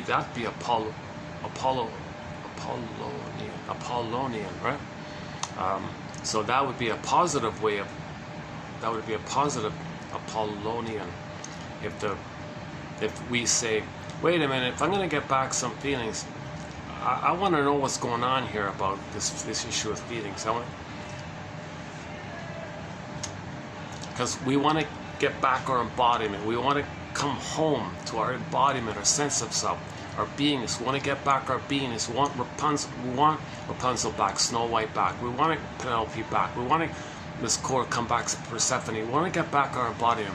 So the Apollo part of us might say, "Okay, well, fine, good, but let's be reasonable here. Let's read psychology for 10 minutes a day, bit by bit, Let's interpret our dreams when we wake up. What does it remind me of? Let's free associate. Okay, that would be like a positive Apollonian thing to do, right? That's like the reasonable conscious logic. Because, well, yeah, I can't process too many feelings. Let's be reasonable. Let me process bit by bit. That's called the working through process, suffering through process. Just do it bit by bit, what you can manage bit by bit. And the psyche is only going to give you naturally bit by bit. So the unconscious is only come to you bit by bit anyway. So the positive, reasonable Apollonian idea would be, okay, well, let's respect that. Let's respect nature. That's reasonable to respect nature. That'd be a positive Apollonian, right? The negative Apollonian is, no, I don't want to know it. That's the resistance. That's the fear around it. And you create this fake excuse, this fake reason, that's called rationalization, excuses. Then the energy from the unconscious is pushing up like that, a lot of pain like that, and then it prompts the person in a negative Dionysian way, oh, let me numb the pain, let me space out, let's do some, let me get drunk or whatever it is like that, right? So they'd have these parties and they'd get drunk or all like that, or something like that.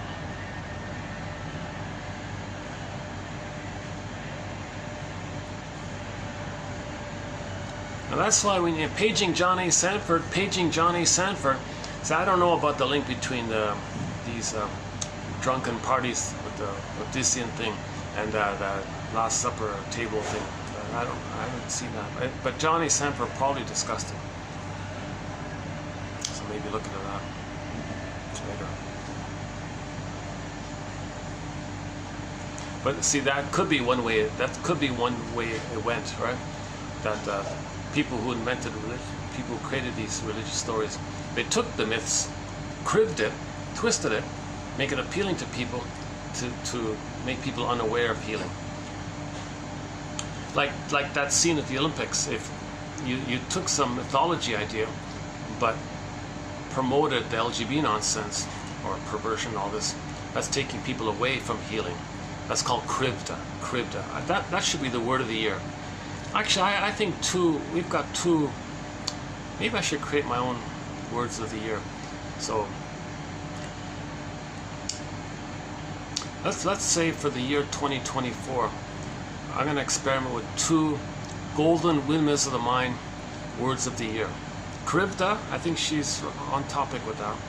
Now, I don't buy all of her alien nonsense. That's code for trauma, by the way. But aside from that stuff, see, when people talk about aliens, that's a metaphor that they were traumatized. Remember, when a baby wants mother's love and she hurts him, that's out of his world. It's out of the baby's world to be hurt by his mother.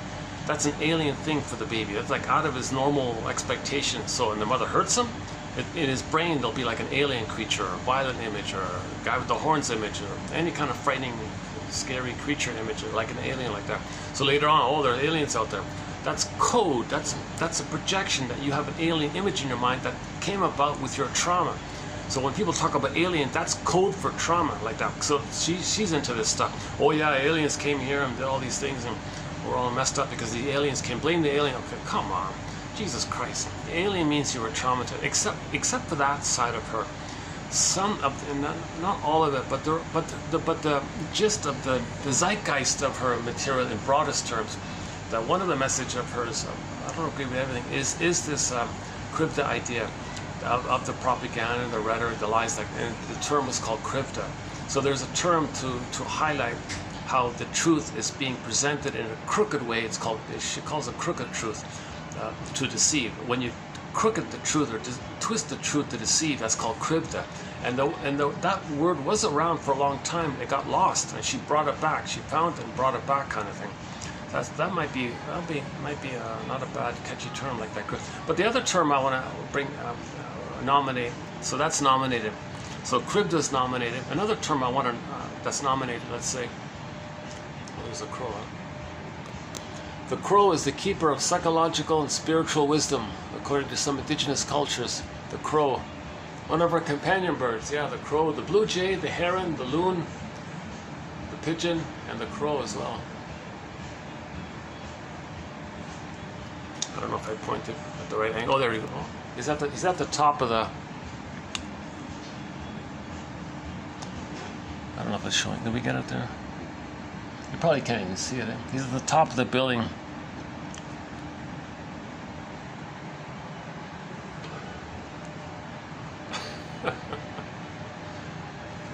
He's making a cawing sound. I can see him making the sounds.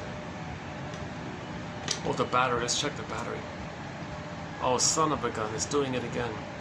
51%. Yeah, sometimes this happens. Okay, it's happening. It's happening again. I have this weird thing with my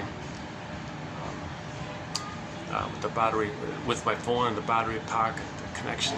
Sometimes it works, sometimes it doesn't. I reset it. I keep it cold. Sometimes it works, sometimes it doesn't. So I have to keep an eye on this. So this is going to be a shorter video. What a pity, it's 4 o'clock. Look at that's okay, it's 4 o'clock. So we'll finish maybe by 5 o'clock. That's okay. Alright, so this will be a little bit of a shorter video. And in the next video, we'll do this ennui. Ennui, I want to focus on that one, the ennui more. So ennui was one of the characters in Inside Out 2. So I want to get into that. I didn't talk much about the ennui one, the boredom one. So I want to add to that, right? So where are we? Oh, the Apollo, right? Yeah.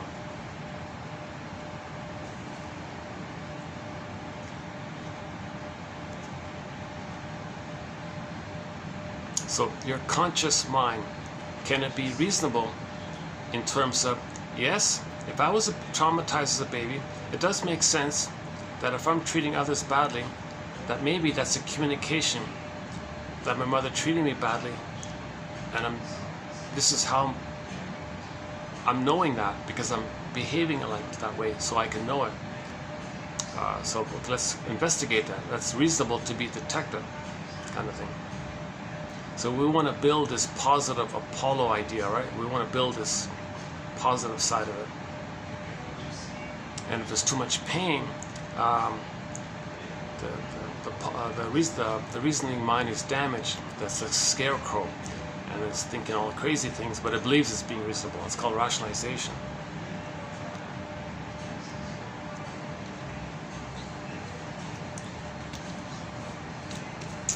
Okay, let's jump into today's quotes then.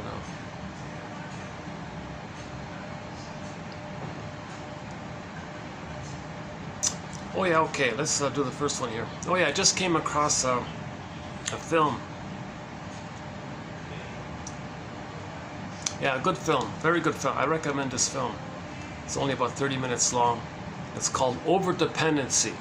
Over-Dependency, 1947. And it's only available through nfb.ca. It was produced by National Film Board, nfb.ca. I highly recommend seeing it. For some reason, if that copy is, you can't get it anywhere. No DVD, no, not on YouTube, no other place. There's only one source to get it. I highly recommend it. Again, 1947 film called Over-Dependency, nfb.ca. So this was part of the mental hygiene movement of the 50s. It began in the 40s to 60s. There was a whole bunch of films that came out to help the public have psychological knowledge, emotional knowledge, like that. So I've already posted a list of 20 of them, and we discussed them, you know. So that was done 3 years ago. I thought I exhausted it, and to my surprise, I found one, this one here.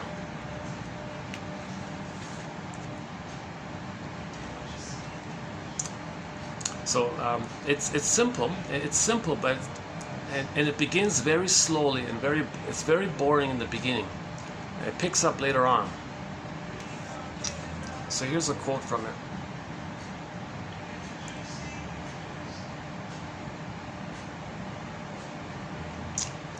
It's about psychosomatic symptoms, right?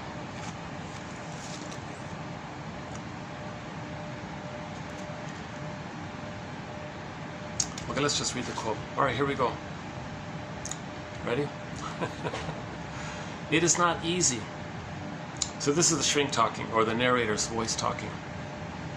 It is not easy for everyone to grasp the idea that emotional conflicts can cause real physical problems or physical illness. But so much of the illness the doctor sees is of that kind.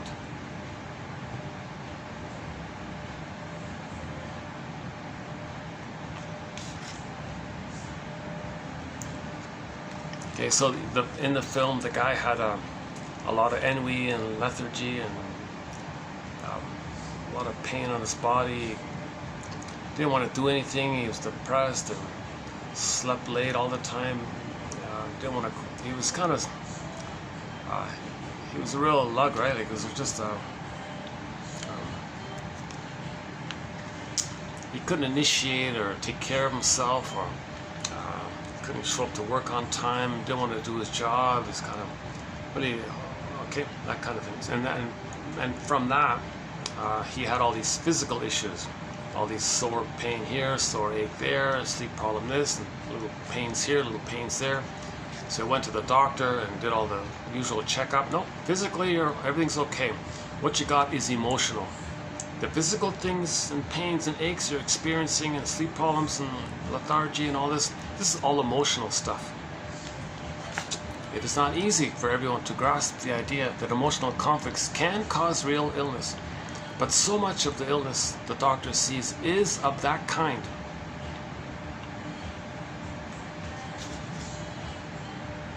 Okay, so let's borrow Capex here. Okay, Capex, also from the 40s, yeah, Capex. When the baby doesn't get his needs met, he's gonna cry and scream to his mother about it. Let's say the mother gaslights him. The word of the year by the Merriam-Webster Dictionary Company for 2022 is gaslighting. A lot of mothers are gaslighting their babies. So that's another encouraging thing, that gaslighting was the word of the year for 2022. That's another kind of sign that maybe we're becoming more aware of ourselves. See, we're traumatized, so we got to be aware of ourselves to heal. Otherwise, we just keep on destroying the planet and doing these stupid things. We're just repeating something over and over again. We're not even aware why or what. Well, the mother hurts us. We identify with the mother. We hurt the planet and hate the planet. Things like that.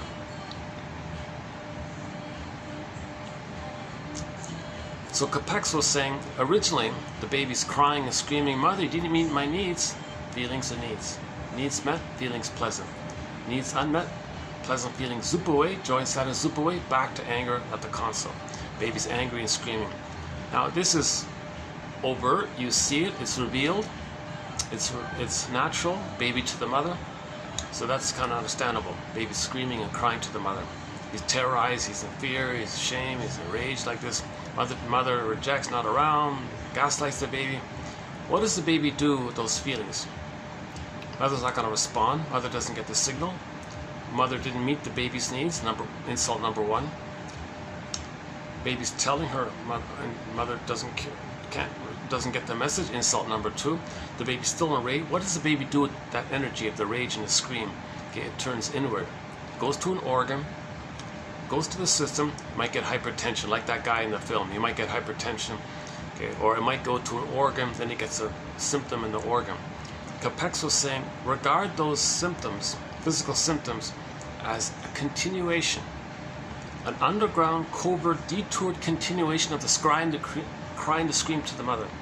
But this time, whereas originally it was revealed, okay, you can see it, you can hear it, when it goes into the organ and it blocks there, it's kind of concealed like that. But the pain around it, it conceals it.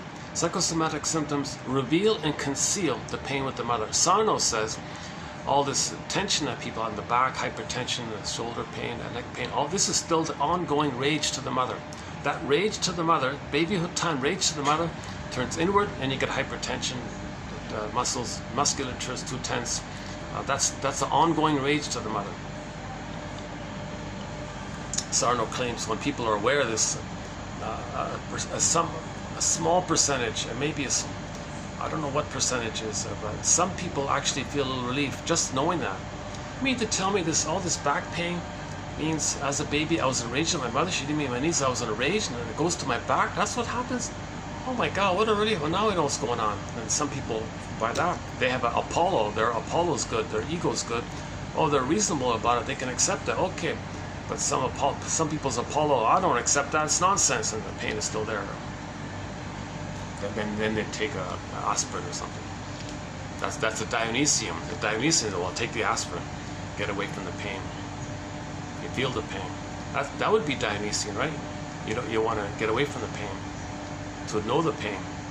So it's making you aware of the pain if you got to take an aspirin or something, or a cigarette or something.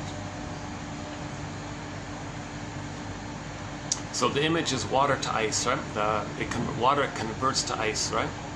So the emotions that can't flow turns inward, goes to the bodily. Okay, the feelings that can't move and all that gets put into the body, they get stuck like into the body. Then you get a symptom that's hardened up, like in the bodily area, in the organ area, organ system, whatever it is. That's analogous to how water converts to ice. Feelings that don't flow go into the body, create a symptom like that. Okay, so psychosomatic symptoms reveal and conceal. It's the mysteriously between mind and body. Okay? The body keeps the score, the body remembers, every body tells a story, and so on. Right? That's called psychosomatic symptoms like this. It's not easy for everyone to grasp the idea that emotional conflicts can cause these physical issues. But so many of these physical issues the doctor sees is of that kind. Yeah, go to 2822. The journalist Lucy Freeman said she had a symptom, and then went to the guy, and he said to her, "Oh, you're a very good journalist. You ask these very good why questions, but you're missing the most important why question. That's at the root of it all." Really? What's that, shrinker man? Why didn't my mother love me? If we associate that was very Dionysian of him, right? And if we associate now the energy coming up that's helping her to realize the truth, there's Dionysian, Mr. Dionysius, right? That's in the background like that, and then she's admitting it. Oh my God, that's true. And then she admitted it. She had a huge cry release, like an abreaction like that, and her symptom went away. That's what she claimed in her book called Fight Against Fears, 1951. Lucy Freeman. We covered 4 videos of her work, beginning with 2822. Very good one. I remember that one. 2822. A lot of good liners. A lot of good one-liners in that one. Usually the things you dislike in a person are their defenses against fear. A little empathy there, right? You don't like something in a person. That thing that they're doing that you don't like, think of it as their defense against fear. Plus and or you're doing that as well. It's called projection. You don't want to admit it. The hand that rocks the cradle rules the world. Women bring love or hate into this world. Obviously, right? Women love the baby. It grows up. He loves life. Hurts the baby. Now he's angry all the time.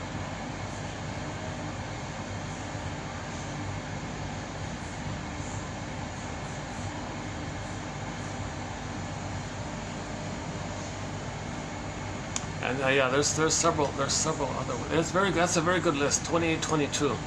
Yeah, I highly recommend that. 2822.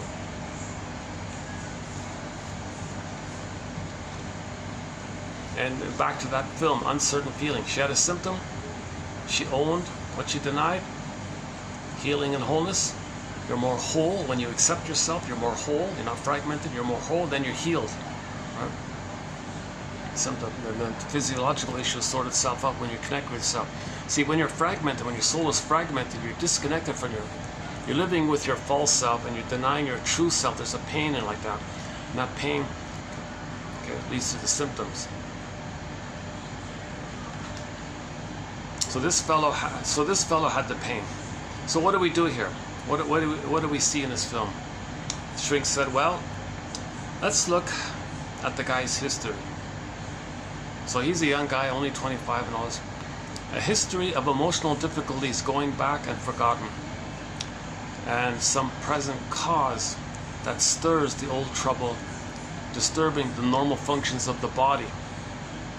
Okay, so the shrink said in the film, this is for the public. All these mental hygiene films from the 1950s, it's meant for the wide public. all school children saw this. In high school, middle school, whatever. All kids saw this. This was like mandatory curriculum for all kids at that time. This needs to be continued. Okay, the comic psychoanalysis was there as well, and all the mental hygiene films. But then you see, I think the reason it was attacked because what? The most traumatized of the most traumatized are saying, wait a minute, you want to help people feel and heal? Well, if they know themselves, we can't use them to plunder. If they don't know themselves, we can trick them to plunder. The shrieks will say, well, do no harm here, we want to heal people. No, you people shuffle off to Madison Avenue and you join us to sell stuff and make you rich like that. And a lot of them did, they sold out. Those who didn't, we appreciate. Okay, Masterson, Karen Horney, Edmund Burglar, okay, Althea Horner, Dorothea MacArthur, okay, Rinsley, Solani, okay, Guntrip, Fairbairn, Klein, Mahler, and the list goes on. Janoff too, yeah, the list goes on. So we have thousands of these shrinks, maybe 2,000-3,000 of these shrinks that didn't sell out to cheap people, right?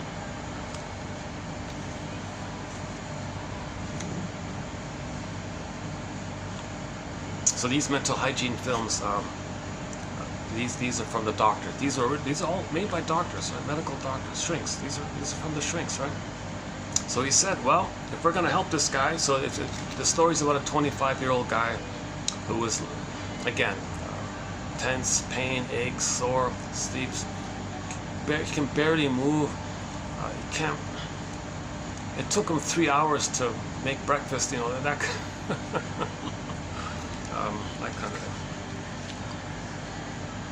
thing. A history of emotional difficulties going back and forgotten, and some present cause that stirs like a trigger, that stirs up the old trouble, disturbing the normal functions of the body.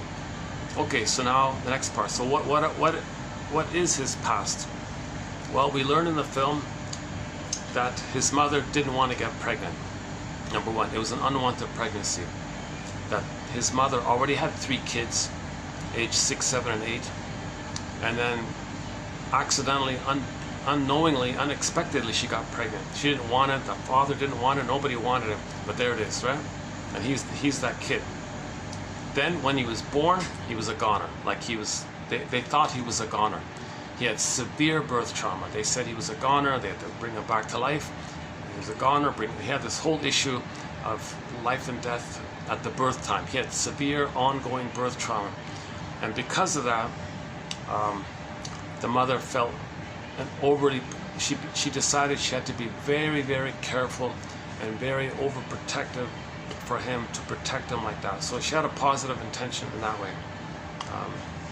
And then insult to injury. He had to get his tonsils removed. He was traumatized at the dentist, at the doctor's office when he got the tonsils removed. Another trauma. He already got all these traumas. He got another one there. Now this well-meaning mother, it turned out she became more controlling, more dominating, and more over-anxious. So she controlled this little kid all the time, and she showered the kid and pampered him and spoiled him, that kind of thing. Next, he was crying for his father's attention. Quote, "My father never took the trouble to help me to learn. I was afraid of him." So the kid, when he was like 5 or 6 or 7 or something, went into the garage. "Father, you're my father, right? Who are you? Can you talk to me or something?" Would talk to him. "Get out of here, I don't want, leave me alone, I didn't want you, get out of here." "Well, teach me something, you're doing something, you're in the garage, what's that? Don't touch that, you're too young, get out of here." So the father violently rejected, well, not too violently, but made it clear that he rejected him and didn't want him. The theory was he was jealous immensely that his wife spent all her time coddling him and just giving him, "So, are you okay, little baby?" Constantly doing this kind of thing. So apparently he got very jealous like this. And the father said, I think, it's implied that the father said, "Oh yeah? All right, fine, wife, you can have him, take him, sacrifice, gobble him up, and you can make him yours, and I'll be free from all this." So she resented this, so that he had like a real conflict like this. And the mother controlling this traumatized kid, it seemed it reached a point where she depended on him. She liked him being traumatized and helpless and sickly. She liked it because she always felt needed. She always felt that she could brainwash the kid to be a mama's boy. So she parentified the kid and partnerified the kid and wanted her first love to be the kid, and was a little bit inappropriate like that. And she expected too much from the kid to be like a partner for her. And the father was pushed out like that, and he resented it. He said, "Fine, keep him. Leave me alone in the garage. Let me play with my hobbies." So the poor kid comes along and says, "No, I don't want to like this, Dad. I want to separate from this over-anxious, controlling, domineering, clinging, demanding mother. I want to be with you. Get out of here." So he had this issue, right? Insult to injury. Another rejection. That's like a relational trauma like that, right? And then what about his older brother? He had an older brother, right? He wanted to hang out with him and his friends and all this. Didn't get it. Deprived of help and example, his mild attempts to gain strength were easily defeated by his unsympathetic brother and the other boys who couldn't understand his inner struggle. So one scene was he saw his brother with his friends playing a game in the field and all this. He meekly tried to join in and grab the ball. They grabbed the wave, "Get out of here," and they pushed him away. And then he ended up playing with the other little girls, and they all called him a sissy. Look, at the sewing club, or whatever, they made jokes about him like this. So that's the pattern. That's a very common pattern. And a clinging, demanding, engulfing, smothering mother, and an absent, unavailable, distant father who rejects the kid. Okay. This pain like this, okay, loops around, and then he gets a symptom. He gets the psychosomatic symptom. So the pain of the birth trauma, tonsil trauma, and then the relational trauma, the family dynamics of not getting mother's appropriate love. It was an inappropriate love. This mother would always say to him, "Look, you don't need anything. You don't need anybody else. You have me. You would probably come to me. You don't need anybody. We're two pieces. We're one. We're like a couple." She made him like a couple like that.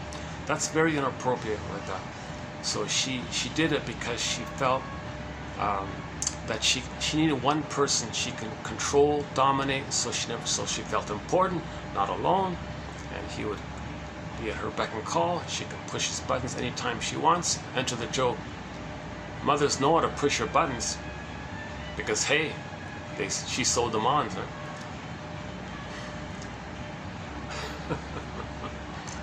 There's a book called Enter the Self-Help Book, When He's Married to Mom, that kind of issue.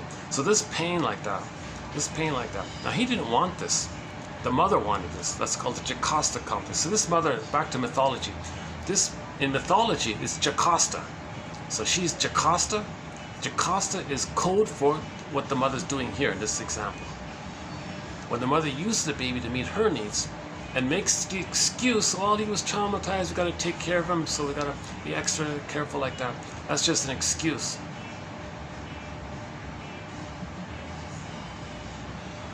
You know, it's even possible she intuited it, right? When the baby is unwanted, and the trauma like that.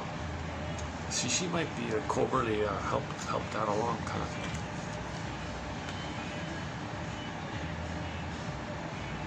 Okay, so enter the shrink, right? So he goes to the shrink guy, shrinker man, and we see these links. We see the past and the present. Okay, so we saw things like how in the garage the father rebuffed him, and then in his work he wanted to tell an idea to his boss.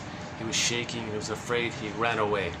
So he transferred the memory of the father rebuffing him, thinking that the boss was going to rebuff him. So he was still in that mode. He was still triggered like that. Wanting to talk to the boss brought up the memory of him wanting to connect with the father. So we saw that very clearly. That's a kind of vividly, reductionistically, super clear like that. But anyways, it's a simple film. You can't expect too much like that, right? So when that was brought to his attention, really? Seriously? I was afraid to talk to my boss because unconsciously I was a little boy remembering the pain of me once upon a time trying to talk to my father, and I transferred that past to the present, and the present was a new addition of the past. You got to be kidding. I did that? Really? Seriously?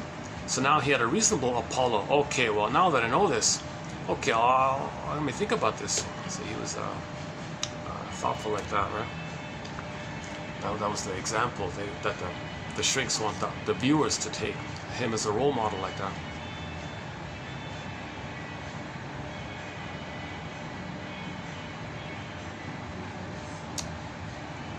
Okay, and then in conclusion, after the therapy process, he got a dream of silver. Interesting. So apparently, when you're healing, you might get a dream of some gems and gold and silver and all this.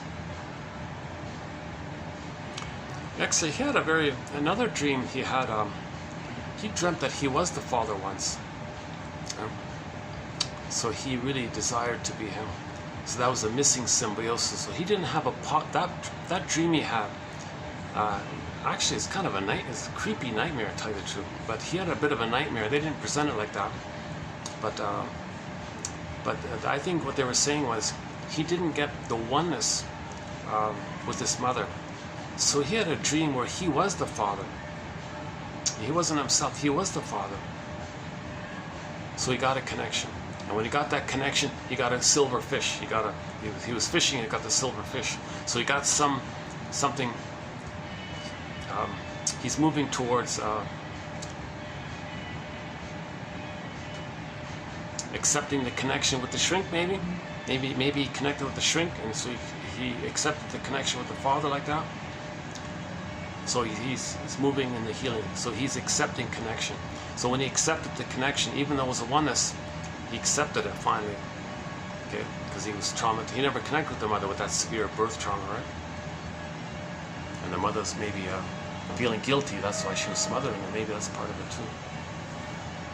So when something is a healing, or when something's moving in the healing area of getting your needs met, you might get some kind of golden, luminous dream. And that's a lot of fairy tales do that. They talk about silver fishes and golden fishes and things. So you had a silver fish dream. I'm missing something. What am I missing here?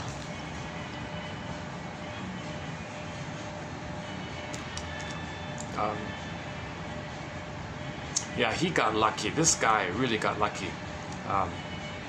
So he married he had a wife, this guy, who understood his problem and was supportive and gave him the freedom and didn't smother him the way his mother smothered him.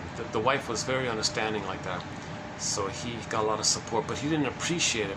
Later he appreciated it and then thanked her for it. Then they became more of an equal couple. And at the end the conclusion was he was relaxed and happy and buoyant and got his feelings back and all this kind of thing. But in that short little mental hygiene film, you saw a very common, very basic mythol, so a common pattern. Okay, Mr. Freud called it the Oedipus complex. Okay, so that just means it's about the mother. The mother's Jocasta. A boy with the mother complex, i.e. Oedipus complex, means that takes place when a boy has a mother complex. That takes place. He has this complex with the mother. Okay, too much pain with the mother, not getting enough love, not getting to be himself. A complex like that, stuck with, becomes like her, acts like her, rebelling against her, always stuck with her in this negative issue with her. That takes place. Not the boy didn't want it. He didn't want that. Here's the quibda. Here's the perversion of culture, twisting things. Okay, that issue of the Oedipus story, okay, it's about the mother. Well, they got to start somewhere. The mother used the baby to meet her needs. She has the Jocasta complex. Okay, when a mother has a Jocasta complex, that means she's going to use her children. If it's a boy, okay, Jocasta's son was Oedipus, the sister was Electra. Okay, so when the Jocasta used the son, in this case, like this, that son didn't get her love, so he's got a complicated, painful ties that bind, negative symbiosis, the tarpit of a symbiosis. So he's going to imitate her, be angry with her, try to redeem her, he's loyal to her, got to save her, angry at her, save her, angry at her, repeat. He's got this complex like that. He can't love anyone, okay, else, because he thinks he's being disloyal to his mother. He can't leave his mother. He's got to get mother's love. So so he might become a Don Juan, a playboy.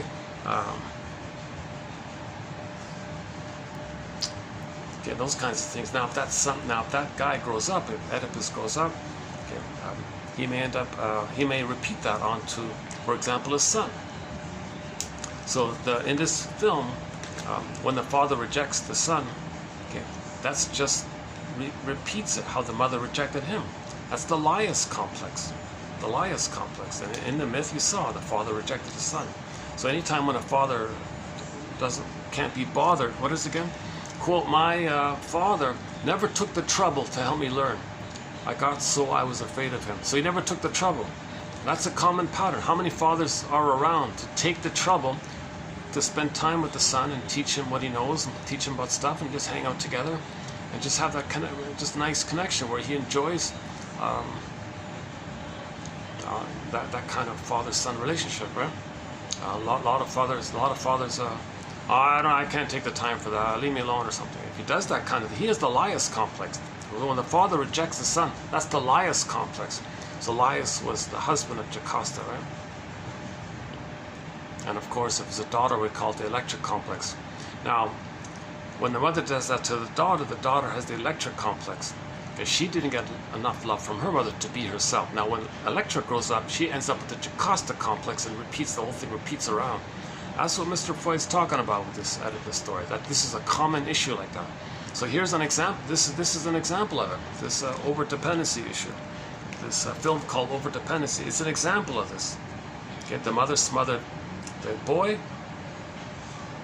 Okay, she has the Jocasta complex. He ends up with the Oedipus complex. So he acts like a child to his wife, and yeah, he's a little it's a little unrealistic that the wife was so mature and understanding to tolerate this.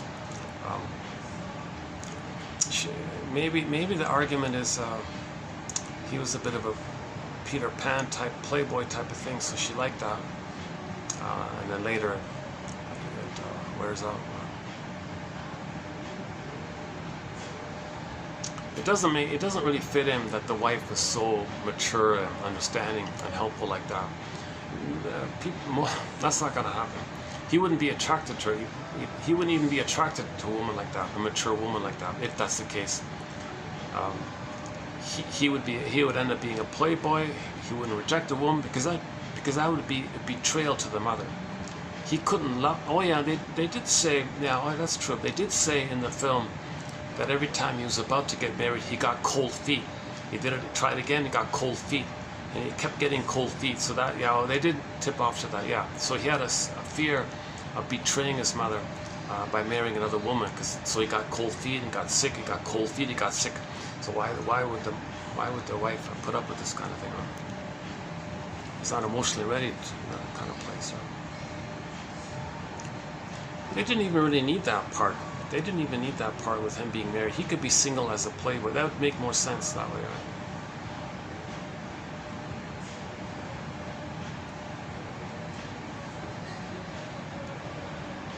But he couldn't even accept her positive help, right? He couldn't even accept her positive help in the beginning, right? Because the issue with the mother's dragging him down, right? Okay, let's leave it at that. Maybe I'll pick up on it another time. How are we doing? The battery. Oh, Jesus. Again with the battery. What a pity, eh? 29%. There's nothing I can do to fix it.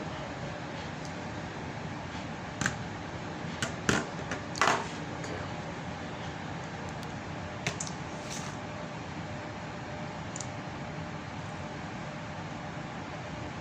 Okay, the next one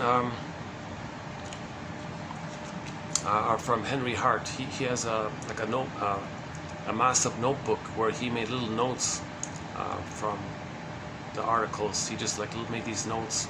So out of his notebook, I try to pluck out some of his little summary statements. So I've done already like 200 of them, like 100, 150 of them already. So here's maybe 5 more, I think. So some are strong, some are okay, kind of thing. Okay.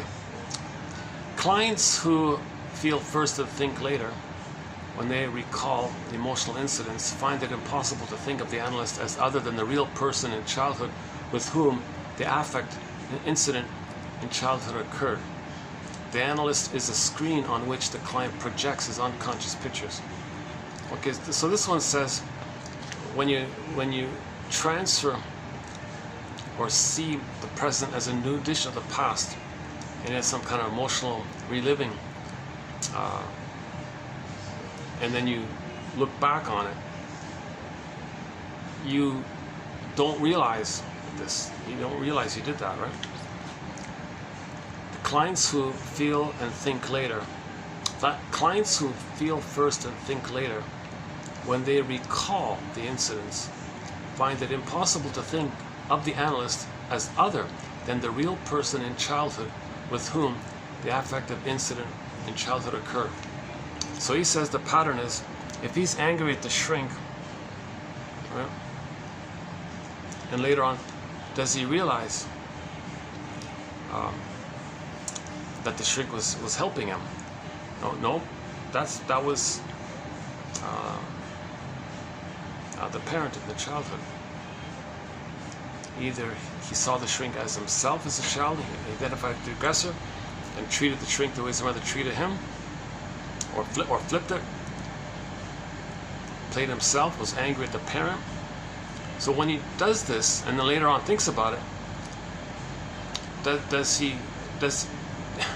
he's supposed to be aware that he recreated a version of the past to know the past. So oftentimes they don't, right? Okay, next one. We never give an interpretation which concerns only the past, but it must be related to the living situation existing between analyst and client. Okay, so this is a common one. They always say this, that when you give an interpretation or feedback to the person, it's generally, you identify three parts. The regular recurring complaint pattern that they have, the thing they're doing over and over again. Link it to when it began in the past, and then to see a here and now live example of it taking place live in the moment between the two people, and point those 3 points out. You have this pattern, you learned it back then, and that's why now in the present you're doing this. So you gotta have that present example to make it real, so you can believe it. Otherwise it's just too vague. Oh, I got this pattern, heard the pattern, yeah, so what? Well, that's why now you're doing this right now. You said this right now. Oh my God, I get it. This is just like an example. And I learned it back then. And I've been doing this all the time. That's right, I keep doing this. And I hear another version of it. And you feel it now, and you realize it now, right? That's called an interpretation, where you link the three. Pattern, when it began, and a near and a here and now live example of it. That's called an interpretation. Like a regular sort of complete interpretation. Many kinds of interpretations, though. That's just one kind.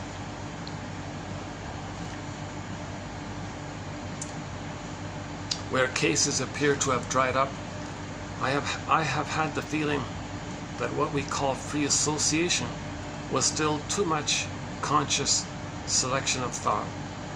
Okay. So if you're free associating, nobody's bored. Things keep going. You're riding the boat.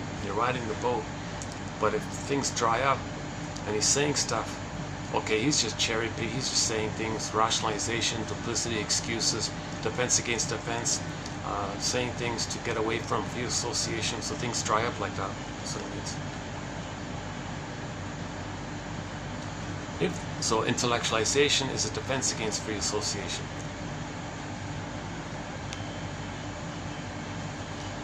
Philosophizing is a defense against free association. Making excuses is a defense against free association.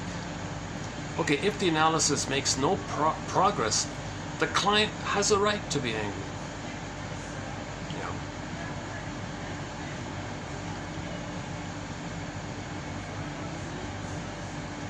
The therapist's got to know what he's doing. If he doesn't, there'll be like things won't progress. So you got to feel safe. The client, I haven't done this, by the way, but I read about Masterson had the example that the client has two questions: is he safe? Does he know what he's doing? Now, if that's failed on the shrink exam, things don't progress, right? Then he has a right to be angry. Okay. The analyst's belief in the efficacy of certain interpretations cannot fail to have strong suggestive value. It's not supposed to, right? So, okay, suggestion works by adding, analysis by removing. Suggestion is based on superimposing the opinion of one person on another, but in therapy analysis, we don't ask the client to agree with us.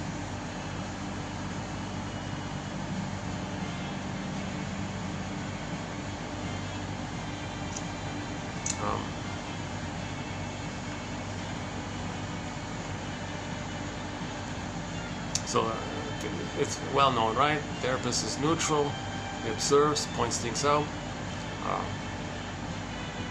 He's not supposed to suggest something.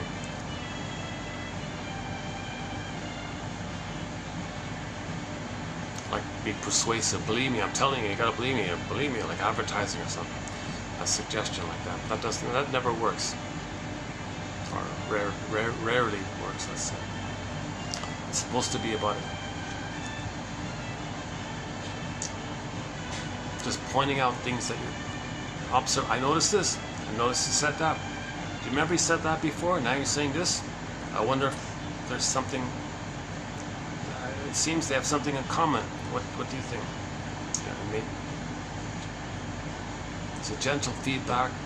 All the feedback is an invitation for mutual exploration. Usually they're tentative. It seems to me. I wonder. It appears. Perhaps. It's usually these kind of things.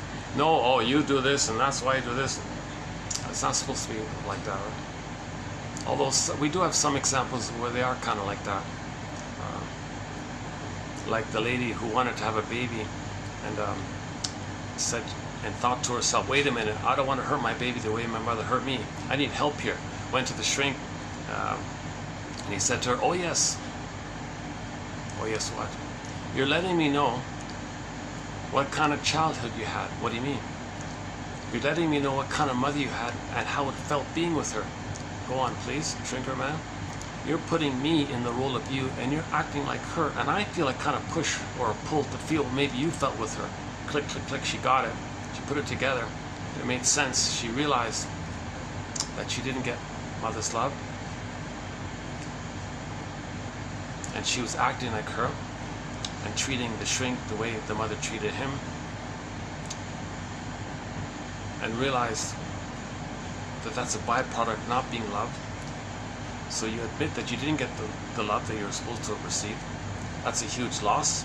That's called grieving. Okay, 100 tears away. All of the joy for which you praise, 100 tears away. So sadness comes to the consult, then joy can come back. Then she had a kid and didn't need to repeat. We repeat because we don't remember. When you remember, you stop repeating. Okay, Freud's famous essay, right? Remembering, repeating, working through, kind of thing. So, you see, the baby can't do that, right? The baby can't say, Mother, what are you doing here? What are you doing here? You're treating me as if I'm you back in your nursery, and you're acting like your mother's shaming you, and I'm playing like a proxy of you, and you're shaming me because you're my grandmother.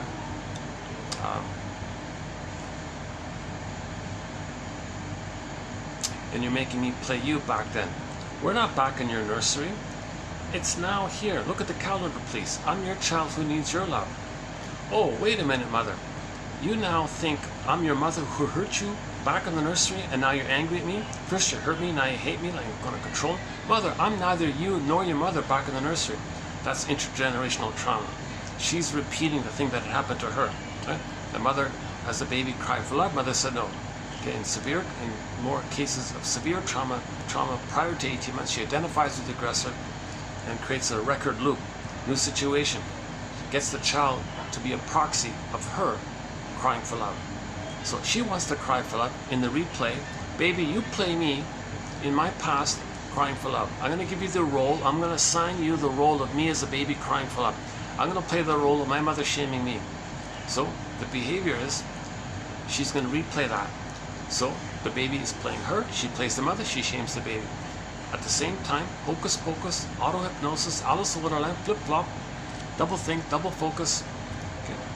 Quicksilver, shape-shifting and morphing. Baby, thank you for playing me as a baby. Now I want to play myself. I want you to play my mother.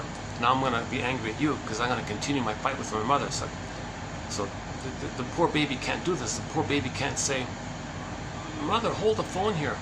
Are you psychotic? I'm neither you nor your mother, nor are we back in your nursery. You're making now a new edition of the past, and you're pulling me into your drama in the past. No, this is the present, and I need your love now. You're just in this battle with the mother, and like this. So some interpretations are a little bit direct, maybe. If it's clear, maybe it can be direct. But that's not a suggestion, right? Suggestion means, like this persuasive stuff, like suggestion. From now on, you're going to act confident. Get it? Well, you want to please the person, like you want to please the parent. That's not going to work. That stuff doesn't work. In psychoanalysis, an ipse dixit, a new term here, ipse dixit, dixit, ipse dixit, is that right? In psychoanalysis, an ipse dixit acquires the validity of an attested conclusion on hearsay evidence only. Ipse dixit, an assertion without proof, a Latin phrase which means he himself said it. The bare assertion, assertion fallacy. I said it, therefore it's true. That's nonsense, right? So this is the arbitrary dictator mother saying, well, I'm a mother, I said it, therefore it's true. Mother knows best. It's arbitrary fallacy of authority. I'm your mother, I'm the authority, I say it's best, so therefore it's true. A bare assertion denies that an issue is debatable. In other words, that's just the way it is. In Alice in Wonderland, the problem of ipse dixit is explained by the example, quote, when I use a word, Humpty Dumpty said in a rather scornful tone, it means just what I choose it to mean, neither more nor less. The question is, said Alice, whether you can make words mean so many different things. The question is, said Humpty Dumpty, which is to be master? That's all. The most basic way to distort an issue is to deny that it exists, a dogmatic statement which the speaker expects the listener to accept as valid. Why is this in here again? Alice in Wonderland, right? Oh yeah, so one of the things in Alice in Wonderland is that he's always guilty, right?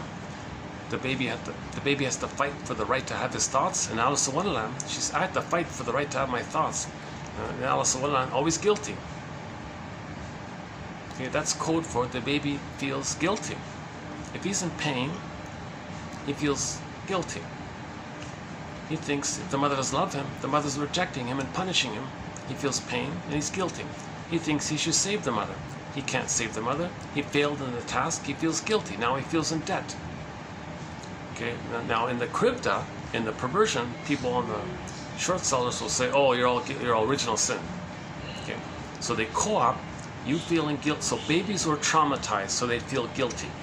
Guilt and debt are synonymous in German. So in the crypta, okay, when people want to plunder and pillage, they traumatize the baby, he feels guilty. You take that psychology and you say, oh, you're all guilty, you all feel guilty, right? That's debt. So the top 20% put the 80% in debt because the 20% feel guilt to the mother. They put others in debt because they feel guilt. Now the people in debt, they also feel guilt. So everyone feels guilty. So some are going to put others in debt because everyone feels guilty. So babies were removed for this. So the gambit of the religion being used as a tool of the pillage and plunder is to remove the baby, create unconscious guilt. That's debt. And let's call it a sin. You're a sinner. Yeah, you're sinning to save your mother. You're a sinner. You're guilty. You committed a crime. You're guilty. Sinner, debtor. Okay, so all babies are traumatized for this purpose, so they believe that. Then you say, oh yeah, because of that, you got to put others in debt, okay, because you feel guilt and sin. You know, that's like a sacrifice like this.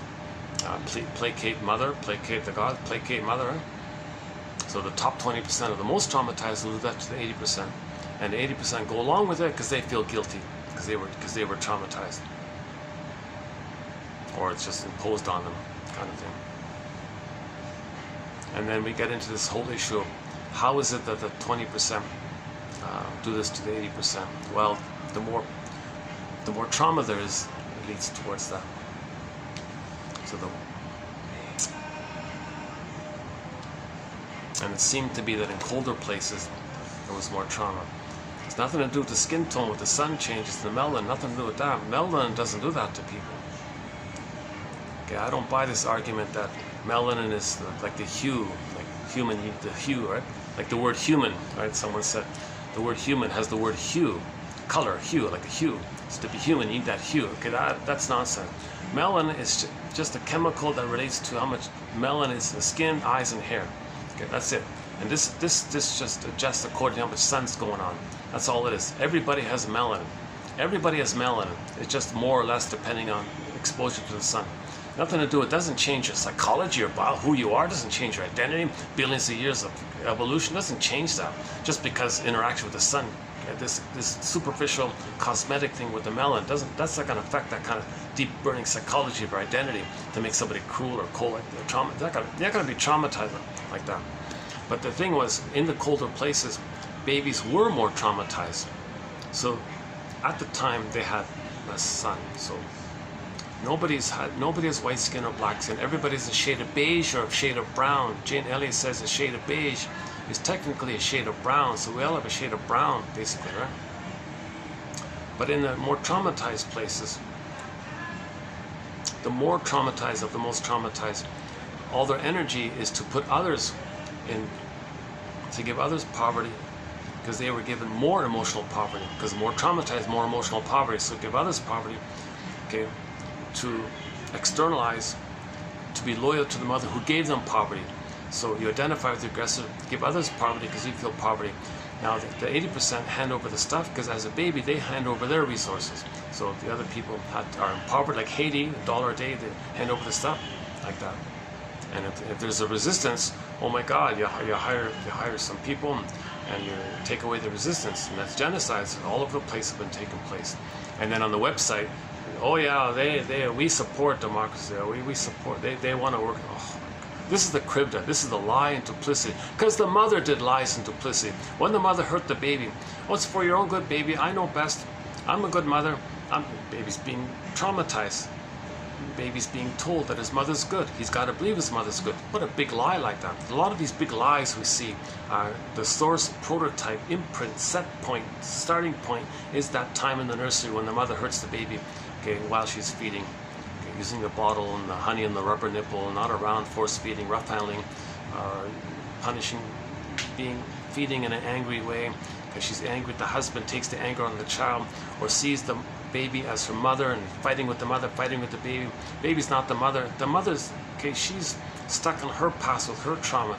So the way the baby copes is he's got to accept all these lies and believe the mother's good. Okay, so that's part of the psychology of the pillage no plunder in that area. How's the battery here? Hold on a second. 16%. Oh, Jesus Christ. Oh, that's too, it's funny. Yeah, I've got all this caffeine in me. And I could go on for 3 or 4 hours, but it looks like it's not gonna happen yet. And I gotta make sure I close this before it hits 1%, otherwise I lose the film. 15%. I get no warning, like I gotta keep watching it. No, I get a warning, but it's like 1 second, and it's shut out. Right? Okay, let's hurry it up here. Next one here. Okay, we mentioned the splitting either or before, like goddess and demon in the brain when the baby's traumatized. That later on leads to idealization, devaluation. So if someone is the other, okay, if someone reminds you of the mother, if someone's different, that's the other mother. Either they're perfect, idealized, no, devalued. See, like either or, like either like they got to be like amazing, then you okay, they're good. Woody and the Blowfish guy, oh, he's amazing. Okay, if he weren't a good singer, didn't care. You know, they wouldn't. A lot of people wouldn't care. Devaluation, idealization, devaluation. He or she is idealized to begin with, but when that person proves not to be a god, idealized, right? He or she is devalued. It's a common defense mechanism. So this splitting, another way to talk about splitting is idealization, devaluing. Okay. Useful, you idealize. Great, you're amazing. They're human. If they're like a person with feelings and needs and traumas, and, oh, not useful, devalue, don't care. That's the baby can only handle either or. Mother feeding right, great, idealized, heaven. Not getting it, hell, devalued. This idea, this defense mechanism of either or, i.e. idealization, devaluation, comes from the splitting issue. Okay, next one here. Okay, a new German. We're adding a lot of German words to our collection here. New one here. Wiederholen. Wiederholen. Maybe it's weiter. Oh, maybe it's weiter. Wiederholen. The W in German is V, right? Weiter or wieder? Weiter. Let's just say weiter. Wunderbar. Yeah, wunderbar. Wunderbar. Yeah. Okay. Wiederholen. Wieder. Like Wiener Schnitzel. Yeah, Wiener Schnitzel. Okay. Wiederholen. Wiederholen. Okay. This is means in German that means repetition. So the first part, the wieder, means the again. That's the prefix, the again. And the main part, the holden part, means to fetch or to get. So to get or to fetch again.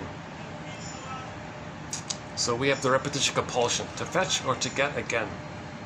So we fetch the past, get the past again, fetch the past, try and recreate in the present. Okay, that's the record metaphor. Okay, so we create a record called the 45. Baby cried for love. Mother said no. Okay, it loops in an infinite. There's no time, so it spins around in an infinite loop. New situation. Wiederholen. Fetch and get that loop, put it into the present, recreate in the present. Okay, so the proxy cries for love, you say no. Or you play yourself and get others to say no to you. So you recreate what had happened in the past in the present. So you fetch and you get again. So in German it's wiederholen.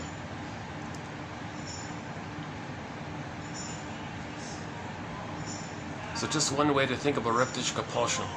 We fetch again that past, recreate in the present. Okay, let's pick up on that another time. Okay, okay, quickly, the difference between regular love and romantic love. Romantic love is not the basis for marriage. So we need to withdraw our projections and then relate to the other person as a person. True marriage can only be based on regular love. But projection is often needed or regarded as a prerequisite for marriage. There's the conflict, right? Everyone's bored if they don't project, right? So, 12%. So the common scenario is the baby and the mother had an interaction. It was problematic. Things frozen. Unfinished business. Unfinished business. Didn't get mother's love. Set like that. So you go through life. It's one day across the way you see someone, and you feel that, oh, love at first sight stuff. Oh, they're the one. I don't know what it is. Because that person has the same wiring like your mother. That flares up the wiring you laid down in relation to the mother. Now embedded in that wiring, neural wiring you laid down with the mother back in the nursery, embedded within it was the blissful oneness. But it was frozen, it was undeveloped. So that person in the present triggers that wiring up. Now it's up again. Now you feel this excitement. You felt it before with the mother, but you forgot it. You know, it's triggered up by the person in the present. They say, oh, you're the one, you're my first, you're my last, you're my everything. That's called romantic love, infatuation, puppy love, transference love. Okay, it's not, you're not even seeing the person who they are in the present. But you chose that person because you're going to be disappointed. So you can know that you were disappointed with the mother. And then all the angry things you say to the person in the present, that's for you to know the anger and the hurt you felt with the mother. And that's why you chose that person, to get your story. We recreate to get the story. Once we get the story, we stop repeating. That's an important point. We spent 5 videos on it last year. The link song was the Doobie Brothers' song "What a Fool Believes." I think love hurts. Yeah, transference love hurts. Love it doesn't hurt. The transference love hurts. So you were hurt as a baby. You were betrayed as a baby. You were failed as a baby by the mother, but you don't remember it. You find somebody who reminds you of the mother. You're going to be disappointed again. All that anger and upset. Don't take it to the person in the present. They're just the trigger. Take it to the source, kind of thing. Then you know what happened. And that's why you chose that person, to know what had happened, to get your story to stop repeating. Now, so when somebody in the present reminds you of the mother, you get that blissful feeling. The person in the present is seen as an emotional reincarnation of mother in the past. And then you say to the person in the present, "Oh, you're the one. You're my. I love you. You're perfect. Now change, please. Please invent a time machine. Take us back to the nursery. You be the good mother and finish the developmental process where I get the proper wiring laid down, and then take us back in the time machine, morph us back into the present, and then I can have the memory of having been loved. Then I can relate to you as a person, because I'm not stuck with this pain of looking for mother's love all the time. It's not going to happen. It's nonsense, right? But this kind of projection like that is often is involved in marriages, right? And if no one's conscious of it, they're going to argue a lot. You be the good parent for my past. No, you be the good parent for my past. Now, if they're conscious of it and they're traumatized post 18 months, they can grow together. But if they're traumatized prior to 18 months, neither of them bother, and they scapegoat the children and blow off the steam. So they escape the emotional triangle issue. Okay, we had a quote we had our first quote, 9%. Okay, we had our first quote on the topic of regret. So here's a second one.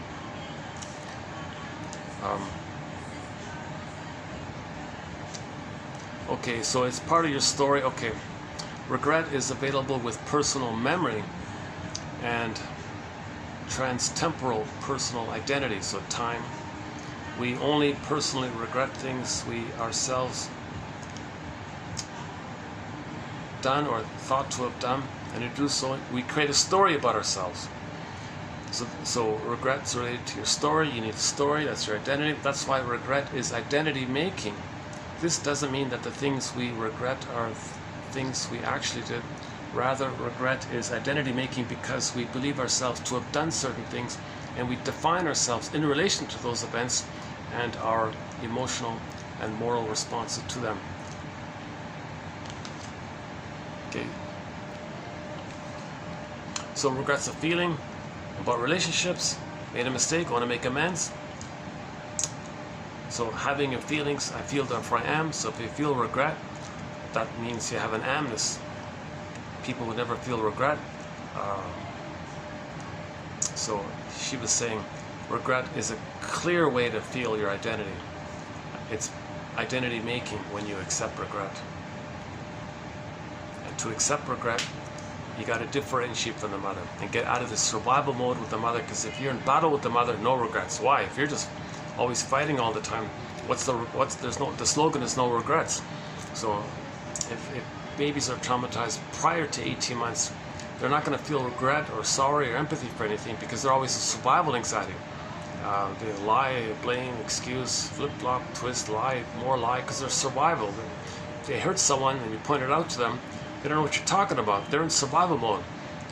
Okay, it's kind of like asking a 2-day-old baby who bit his mother's nipple, who cried by it, "Hey baby, that wasn't nice. You hurt your mother." He's in survival mode. He doesn't register the pain of the mother because he didn't get mother's love to begin with, to separate, to get to I'm okay, you're okay, to identity making, personhood making. You didn't get differentiation. So when you get differentiation, then you can regret. You feel badly that you hurt someone you love. You feel badly, that's regret. So this idea of regret is a developmental achievement. Gratitude is developmental. Reparation, regret, empathy, these things are developmental things. It's post the survival, it's in the living person identity area.